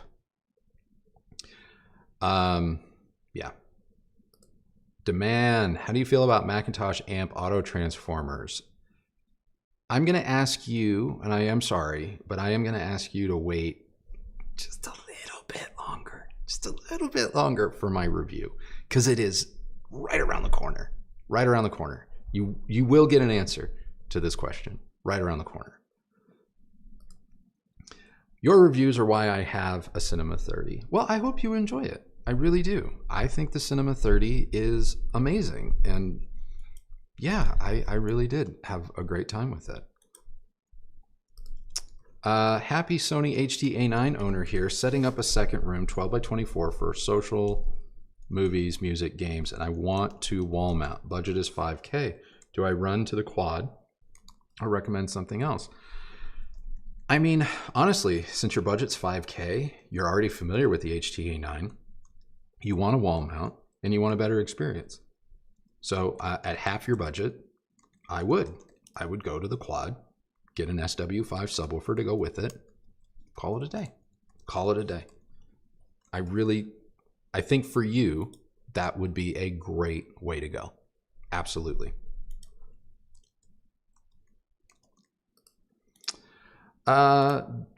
Duca Joe, did you turn off Dolby Loudness Management when reviewing Cinema 30? Your criticism sounds like a symptom of it being on. I did it both ways. I did. I turned it on and I turned it off. I turned all of the aids on. I've turned them all off. I started to do comparisons of various settings and whatnot. So yeah. Okay, let's see. C Witcher, opinion on multi EQX. I love the curve customization. It's fine. It's fine, and I love that at a minimum, Odyssey has made the barrier to entry and customization a lot more agreeable than Dirac financially. At this point, I'm more comfortable with Dirac as my platform. Like, I've just taken a little bit more time to really, I don't want to say become a power user, but just, to really get to know it and finesse it. And outside of Dirac, I just really prefer doing it myself, which I get that I could put my filters in from RumiQ Wizard into Odyssey. But the one thing that really stops me on a personal level, from using Odyssey too much is I hate parallels. I hate parallels. I'm a Mac guy. I am. Say what you want. I'm a Mac guy. And every time I have to work on a TV review and run my Calman software, which is PC only, and all of that. Who's here? I have no idea. But every time I have to run through that, I'm like, oh man, I want to not be in a Windows emulator ever, So, but you can, like I say in the Cinema 30 video, you can achieve similar levels of performance. For me, it's just easier to use Dirac. And I got an email, both professionally and personally, from Dirac today.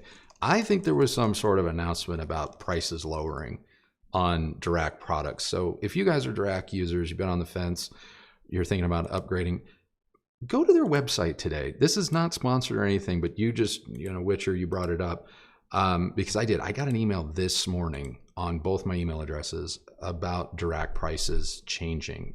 And so check that out. I don't want to report any more than that. Okay, Fuzz. Give me wattage and THD from 20 to 20, all channels driven. Don't know about anyone else, but I don't listen to 1 kilohertz test tones for entertainment. Neither do I. Neither do I. Fuzz, I will sign that petition. Give it to us straight. J. Lauren Smith, thanks for the integrity in your work. I appreciate that. I really do. I'm not trying to score points. I'm just trying to give you guys as much information as possible, So, but thank you. Crucify me. New to this hobby. How does Sony... you had a Sony something as a teen. Sony said 1800 watts, LOL, 600 per speaker, but its own power supply is 280 watts. How do companies get these huge numbers higher than a 15 amp circuit? Surely not even PMPO is that high. Yeah, I mean, look, some companies back in the day, man, they were whatever they could get away with, and some companies still do it today, they really do. How are they doing it? Your guess is as good as mine, but I hear you. Hi. If I connect an active sub through the high level input, so let's say 1 per speaker in the system amp, what happens to the power dedicated to low frequencies? Does all power go to the speaker above the crossover point? So you're using speaker level inputs. So you're going from an amp, because let's say your preamp doesn't have sub outs. So you're going to do all of the routing. So basically what that's doing is you're going to do all your bass management at the subwoofer. And so it's taking that power. I don't want to say every subwoofer is going to act this way, but in theory, it's taking the power in the signal from the amplifier into the speaker level inputs, and it's relying on the crossover and the bass management inside the sub to send the resulting signal out to your loudspeakers, while the rest of the signal, the full range signal, is then able to remain in the bass from the full range signal is then able to remain in the subwoofer and be played back that way. So I don't know if this is technically accurate for me to say it this way, but you're kind of like putting a crossover in front of your speaker's crossover, if that makes sense. But the power from that crossover, the point that you're going to set on the sub is going to go to the loudspeakers, and it's using the input power, or it's using the speaker lead power to just set the frequencies. Like, God, how do you explain this so that everyone can understand it? I think, yeah, it's treating the speaker inputs as an input, and then you're setting the crossover and all of that in the sub, and then it's sending the rest of that to the speakers, and then the amplifier in the sub is then taking that signal from its crossover and amplifying its driver, driving its driver for the sub. There you go. Okay. Frozen key lime pie, milk, and Malibu rum in a Ninja is amazing. It sounds amazing. It sounds really good, but you don't like... I don't like rum too much. Yeah, but you do like key lime pie. I love me some key lime pie. So... By the way, I love this Carl guy. He is awesome. We love Carl. Although Wirehead thinks he hurts Carl's feelings. I think that he did not like how long your dragon conversation... Carl? Didn't like my dragon? He didn't like that you went full Carl on the dragon, and he left. Oh, I'm sorry. Sorry, yeah, Carl. Sad. Dwayne, honesty is your brand. Thank you for sticking to it. That's...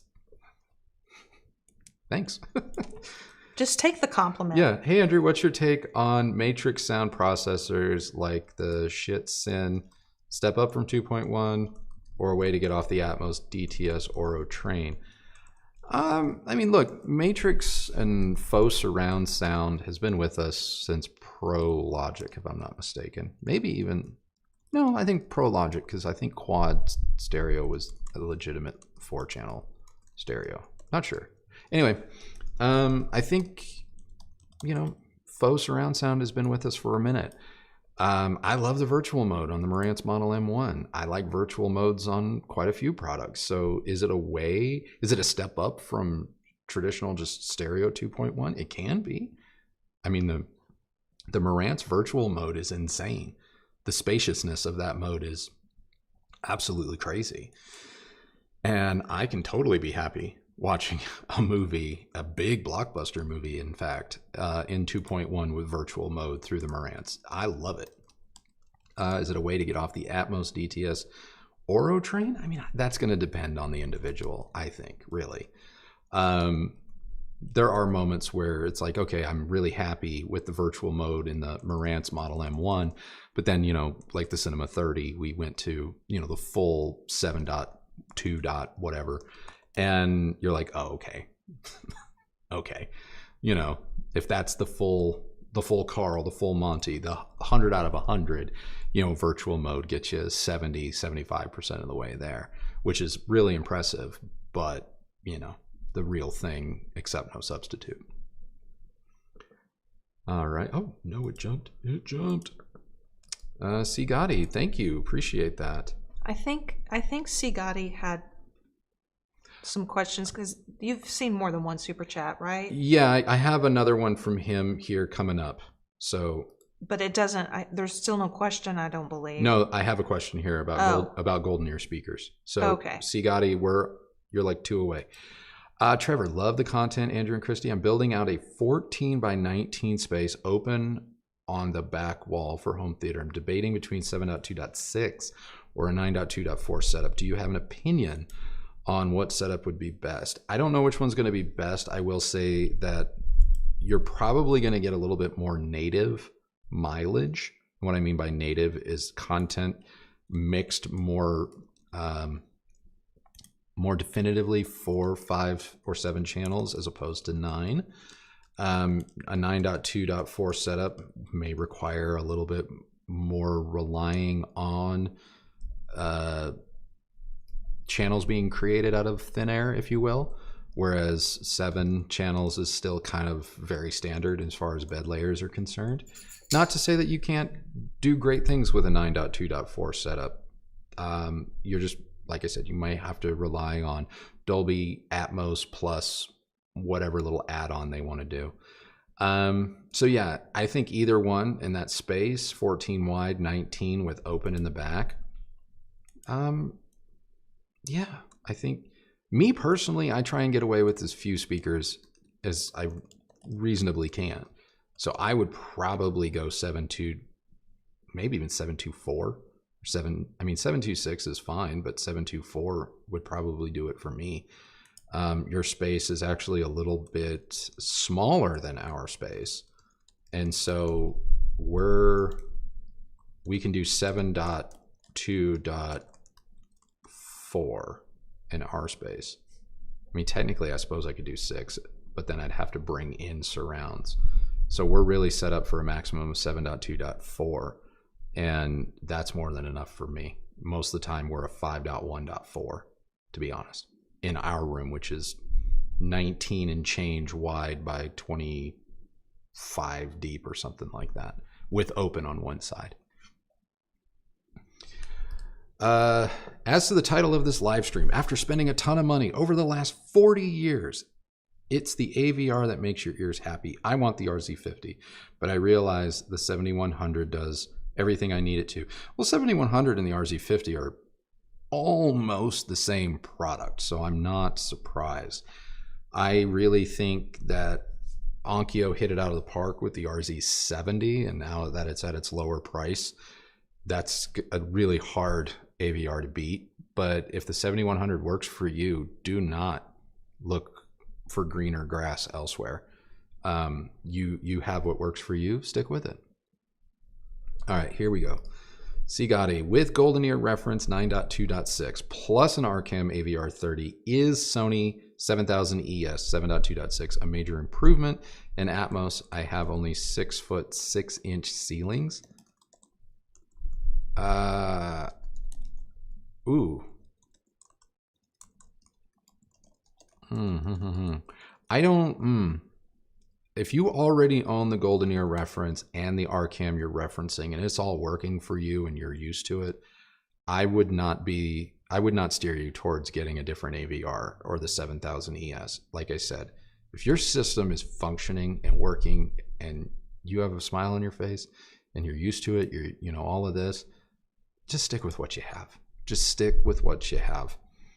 Unless your RCAM is dying from time to time or there is a known problem with it, then maybe pick up a 7000 ES and give it a shot. But I can't go beyond that and saying like, oh, it's going to be this and that, because I haven't heard an RCAM AVR in probably 15 years, so I don't know. All right. Afonso, have a great Friday, everyone. Same at ya.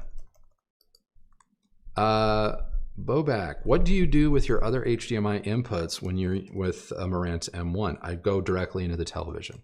So the television switches all of your HDMI sources, and then you're just sending the HDMI ARC, EARC output for audio to the Marantz M1. So most TVs have 4 HDMI inputs, which for me is more than enough. If you need more than that, then obviously the Marantz is probably not going to be the product for you. The Wicked Plumber gifted 20 memberships. That's so cool. So cool of you. Thank you. Arkeal? I feel that my sub-level input question may have sounded too technical. I'm just worried that if I push the volume, I may damage my speech. No, you're going to be fine. As long as you have followed the manual on how to use the speaker level inputs of your subwoofer, you're going to be okay. You're going to be okay. So I was just worried that I always try and explain things. I take for granted sometimes that for me, I don't often have to kind of explain things out loud. I just sort of do them because I'm used to it. I'm comfortable with it. And so sometimes when I'm on the spot with a live stream like this, I fumble and I kind of trip up every once in a while because I'm like, how would I explain this to somebody? It's like, oh man. And I feel really bad. I feel really bad when I feel like I'm not doing a good enough job doing it. But no, you'll be okay. You'll be all right. Guess what? I'm all caught up. You're caught up? I'm all caught up. Cool. Oh my goodness. And we've been at this for about 2 hours. How's your butt doing on the stool? Yeah.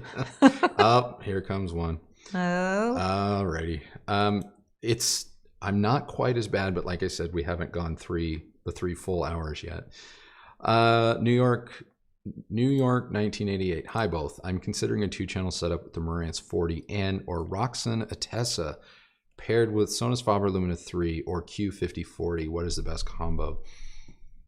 The 5040 is Q Acoustics, in my opinion, make arguably some of the best all-round, just hard to fault, approachable, obtainable loudspeakers. They're just sort of good. They're not going to win in any one category, I don't believe, but I think when it comes to, I want a speaker that I can buy, set it, forget it, and whether I want to watch movies, I want to listen to music, regardless of the type of music, I just want a speaker that's going to jive with me. I think Q Acoustic is one of maybe 2 or 3 brands that just consistently makes that speaker at almost every price point. And the 5040s, in our experience, embody that. Great speaker. Sonus Faber, I happen to always enjoy, especially the Luminous series. I think the Luminous series is, it's beautiful. It's amazing. It sounds good. It sounds great. Is it as perfect or as universal as maybe the Q Acoustics? No. But if it speaks to you, the Q Acoustics may sound a little bit lifeless or dull or just more neutral in comparison, in which case you're going to be a Sonus Faber fan forever, like forever. There's no getting around the fact that it's the Sonus Faber product, especially the Lumina line. It just feels more special. So visually, knowing that something's going to be out in your room, the ownership, pride of ownership, materials and all of that, what do you want to look at on a daily basis? In my opinion, the Lumina is going to trounce the Q Acoustics, even though the Q Acoustics is a very nice looking speaker. Marantz Model 40N, Sonus Faber, love that combo for anybody. I also think the Roxen Atessa is fabulous, absolutely fabulous. So it really, everything you rattled off will work great together, in my opinion. Demand, call me crazy. I heard Focal Cant at 2 and liked them better than the Sopra number 2 on a Macintosh 12,000. They were not as harsh. And I own a pair of Focal Sopra number 1s. Thoughts? No, I mean, the one thing about Focal is as you move around their line, the top end of their products changes quite a bit. I think Focal makes great speakers up and down their line, but they are one of the few brands. They have too many SKUs. Let's just get that out of the way. That was my stomach. They have too many. I thought that was Katie. No, they have too many SKUs, number 1. But number 2, it's not they're a brand that, in my opinion, as you go up or spend more, it's not just improvements on what came before it. They are legitimately different lines with kind of different sounds. So not surprised. Okay. Fuzz, where are the R11 metas ranking these days? They're still at their price point and even a few ticks above and then some. They're still some of the top 5 best sub cost no object kind of loudspeaker that I've ever heard. And to be perfectly frank, like I said in that review, like if you just go by their objective results, you have to spend considerably more money to do demonstrably better. They're that good. But following our Titan review, reference versus preference, I terminated my loan agreement with the R11s, and we did send them back because my preference, even though the Titans do not measure as neutral as the R11s, and I will admit the R11 metas are the better technical speaker. my preference is the Titans.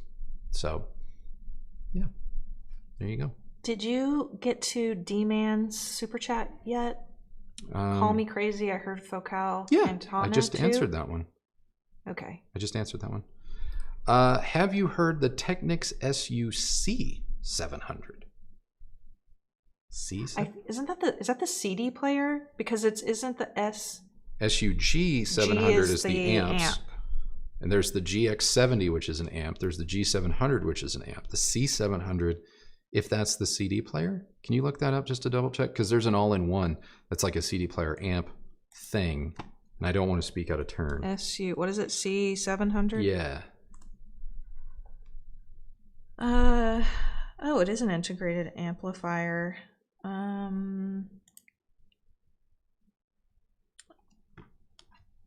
It's an older model. Oh, damn pop-ups.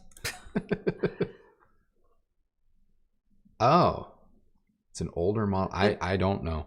Yeah. It looks kind of like what came before the G700. I don't know. The 1000? It looks kind of like the 1000. Yeah. But this one's $1,600. By the way, it's out of stock. I think, well, someone followed up and said it's an older model. Okay. I have no experience with it. I really don't, and I apologize. So, all right, guys. Oh, there is a question that I wanted to answer. I'm going to copy and paste it right now. Okay. Oh, please. Oh, great. Hold on. What? Oh, my gosh. Hold on. Well, while you're doing your thing, I just got another question. Have you heard or reviewed the Arendal 723 THX monitors? I'm doing research and have heard nothing but great things, but I trust in you more. I haven't heard anything from the 1700 THX line. We did the 1600 or 1961 line, and I was very impressed with it. I don't know anything about the 1700 THX line, so unfortunately, I can't steer you there. So, sorry. Oh my gosh. I literally copied and pasted like the entire chat history in the box somehow. Hold on. Okay. Hold on. Well, I got another one. You do that. I'm going to What amp would you recommend for a 2.1 system with Dirac and bass management? Oh boy. What amp would you recommend for a 2.1 system? Wait. So are you asking what integrated or what stereo integrated has Dirac? Look, I don't know which one I would absolutely recommend. I will say there is one that I'm very curious to play with, and I believe it's from Mini DSP, and it may or may not still be made, and maybe it's discontinued, and that's why I don't have it or can't get a response on it. But that one, that little integrated, I forget what it's called, but Mini DSP is the company, has Dirac. It is an integrated amp. I believe it uses Hypex amplification internal. And it's like a budget Steinway Lingdorf type setup that I'd be really curious to try out. So if you're not familiar with that CRM, maybe Google that. Okay, I'm about to hit post on a question I want you to answer. All right, hit post. Do you see it? Yep. Old tech memories. What are your suggestions for building a TV stereo as a teenager? A TV stereo as a teenager.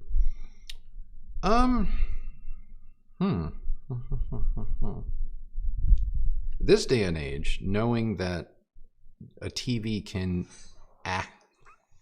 Katie just decided to eat her breakfast. Sorry if you hear that. Knowing that a TV can be a great source, and what I mean by source is streaming music, movies, and all of that, that would negate the need for you to have to purchase a standalone streamer or maybe even a DAC on some level. Right now, as far as budget TVs go, TCL, the QM line, which I know is their highest end line. But when you start talking about TVs that are more in the 55 to 65 inch range, I do believe that those are more cost effective. That QM8 line is exceptional. It's really, really good. So maybe start around there for your television, or the series just below that. I think you're going to get really, really nice results visually and in terms of user interface, because it uses Google OS, which is really good. If you can afford something like a Marantz Model M1, that product's hard to beat. And then, of course, just add whatever speakers you want. What about going with just a pair of powered speakers like the 9s or something? You could also go that. The 7s. You could go that route. You could go that route. The reason why maybe the Klipsch 7s is what she's talking about. Great way to go as well. The only difference is if you want to ever change or experiment, you're kind of starting over. You know, the Model M1, you can mix and match speakers and subwoofers as your journey goes on. Whereas the Klipsch, while it may save you a little bit of money up front, if your situation changes down the road, and you know, based on what you watch on this channel or just who you already know you are already, that, oh no, my goal is to eventually get to this, that, and the other thing. The flexibility of something like the Model M1 is pretty hard to beat.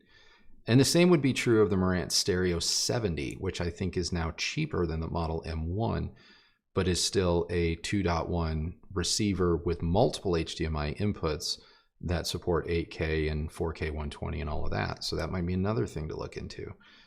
But that's kind of where I would start. I think that's where this kind of starts. I mean, I know a lot of people will say, no, get a WIM amp. And if your space is small and your speakers are on the more efficient side, you might be okay. You might be okay. The reason I can't vouch for that product is it didn't work in every environment and in every situation or use case for us. And so I try not to recommend things that require me to put too many little asterisks on my recommendation. With the Model M1, you're not going to have that problem. But if that's a stretch and you're like, no, dude, I'm talking about like a bedroom, a dorm room, or something like that, the WIM amp and a pair of Klipsch 50Ms, R50Ms, I would step you up to the RP600M Mark IIs, to be honest. And I think they're like $499 a pair right now in black. That's a great setup, and that's going to be cheaper than the Klipsch 7s. So like a TCL WIM amp in the 600M Mark IIs from Klipsch, or if you want to go a little bit more baller, the Marantz Model M1 is a notable step up, and then pick whatever speaker, and you're probably going to have that system for years. I just commented to Old Tech Memories in the in the live chat about the Fluon speakers, those bookshelves we reviewed many moons ago. The XL, what are they called? XL8. Those are they're so good. They're very affordable. I would hesitate to call them cheap because I don't know what. I think they're $150 now. That means to you, but I did link to them in the chat box, so that could also be a really great way to go if your budget is tight. Okay. Lane Smith, I was given a B&W ASW 610 subwoofer, great condition, but it came from a mechanic shop, so it has some sticky residue on the sides and top. How can I get it cleaned up some? Microfiber cloth with just a little bit of 91% isopropylene alcohol. Not to the point where like you can wring it out and it's dripping, but just like a little squirt, kind of do that and then just kind of go over it. Because I believe that subwoofer has a matte finish, so we don't have to worry about too much. But that would work. CRM, last question. And then guys, I think I'm going to call it. I have the SHD, Andrew, but it won't do base management.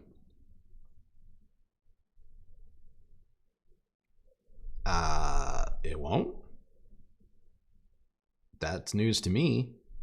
I mean, if mini DSP is saying it doesn't do right, but isn't the SHD? Wait a minute. You can set crossover, and you can do high pass, low pass filter. Well, I guess you would set your crossover point in the SHD. You can affect volume. You can do PEQ. I guess now I'm confused as to what it is that you're looking for, because I have mini DSP SHD, the full version, right over there, and I can set crossover points, and I mean, I would have to still set the volume level on the sub to a point, but I can affect the input volume. I can apply PEQ to an output. So I'm curious what the definition of base management is in this scenario, because I'm at a loss now, because if the amplifier doesn't have that level of control, but a 2x4 mini DSP at $199 does, I thought their platforms were kind of universal across their product line. I guess maybe I'm confused. Oh, Dirac base management software. Oh, that's different. Okay. I have no idea what product has Dirac base management built into it for 2.1 at this juncture. The new Node products, when they get a Dirac update, may or may not have that. But again, that I have not even begun to dive into doing my research on the new Node products, so I don't want to speak out of turn. Okay, Dirac base management. Yeah, I don't know, and I apologize. All right, guys, I like. Let me make sure I got everything. Yes. Okay. I think this is a good place to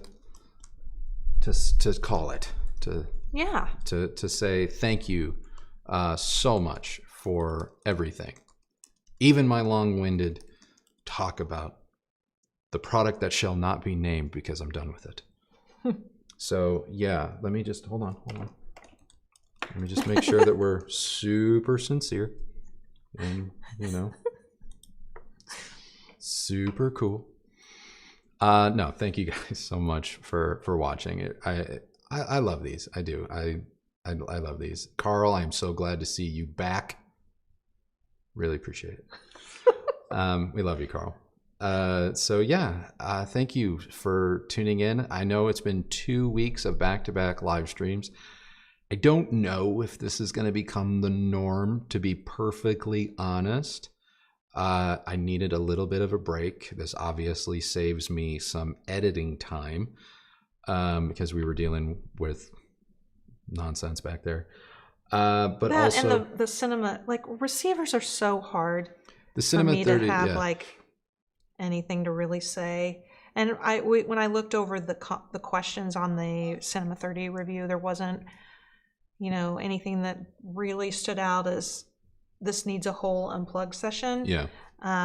So that's kind of why we were live, and we had announced that we were going to go live several days ago To the members. So if we did. No, you only announced it to the members. Oh. You didn't make it public. By the way, that was me. You were talking to me. You didn't know it, but it was me. Yeah. But I will say too, I had a little bit of a selfish reason for wanting to do another live stream sooner than later, because I was doing a bit of a happy dance yesterday when I think I cracked the settings. Oh, yes. On the new camera. So I was like, oh, I don't want to wait a month. I want to know that this works. So yeah, that's, so there we go. But I think, we'll probably keep these one a month, for the most part. But anyway, regardless, thank you from the bottom of my heart. Thank you for watching. Thank you for being awesome.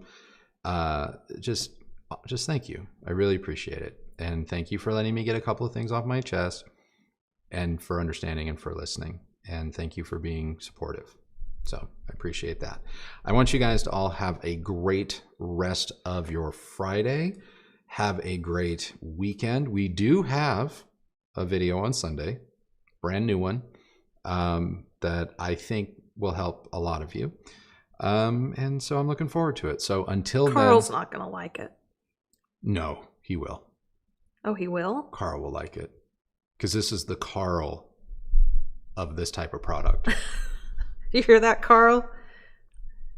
This one's for you, buddy. Yeah. Anyway, thank you guys so much for watching. I really appreciate it. We'll see you guys in the comments on Sunday. And until then, just have fun. Enjoy yourselves. Don't take this too seriously. And if you have something that you like, just like it. Just like it. And it's okay to like it. And I do want to point out one more thing. I really appreciate all the support. I really appreciate many of you coming to back us up and all of that. Please, please, please do not go on anyone else's platform and harass them. Don't make fun of them. Don't say mean things about them. That's not, we don't need anyone to do that. We don't need anyone to, fight on our behalf. Treat everyone with respect. Treat everyone how you would like to be treated.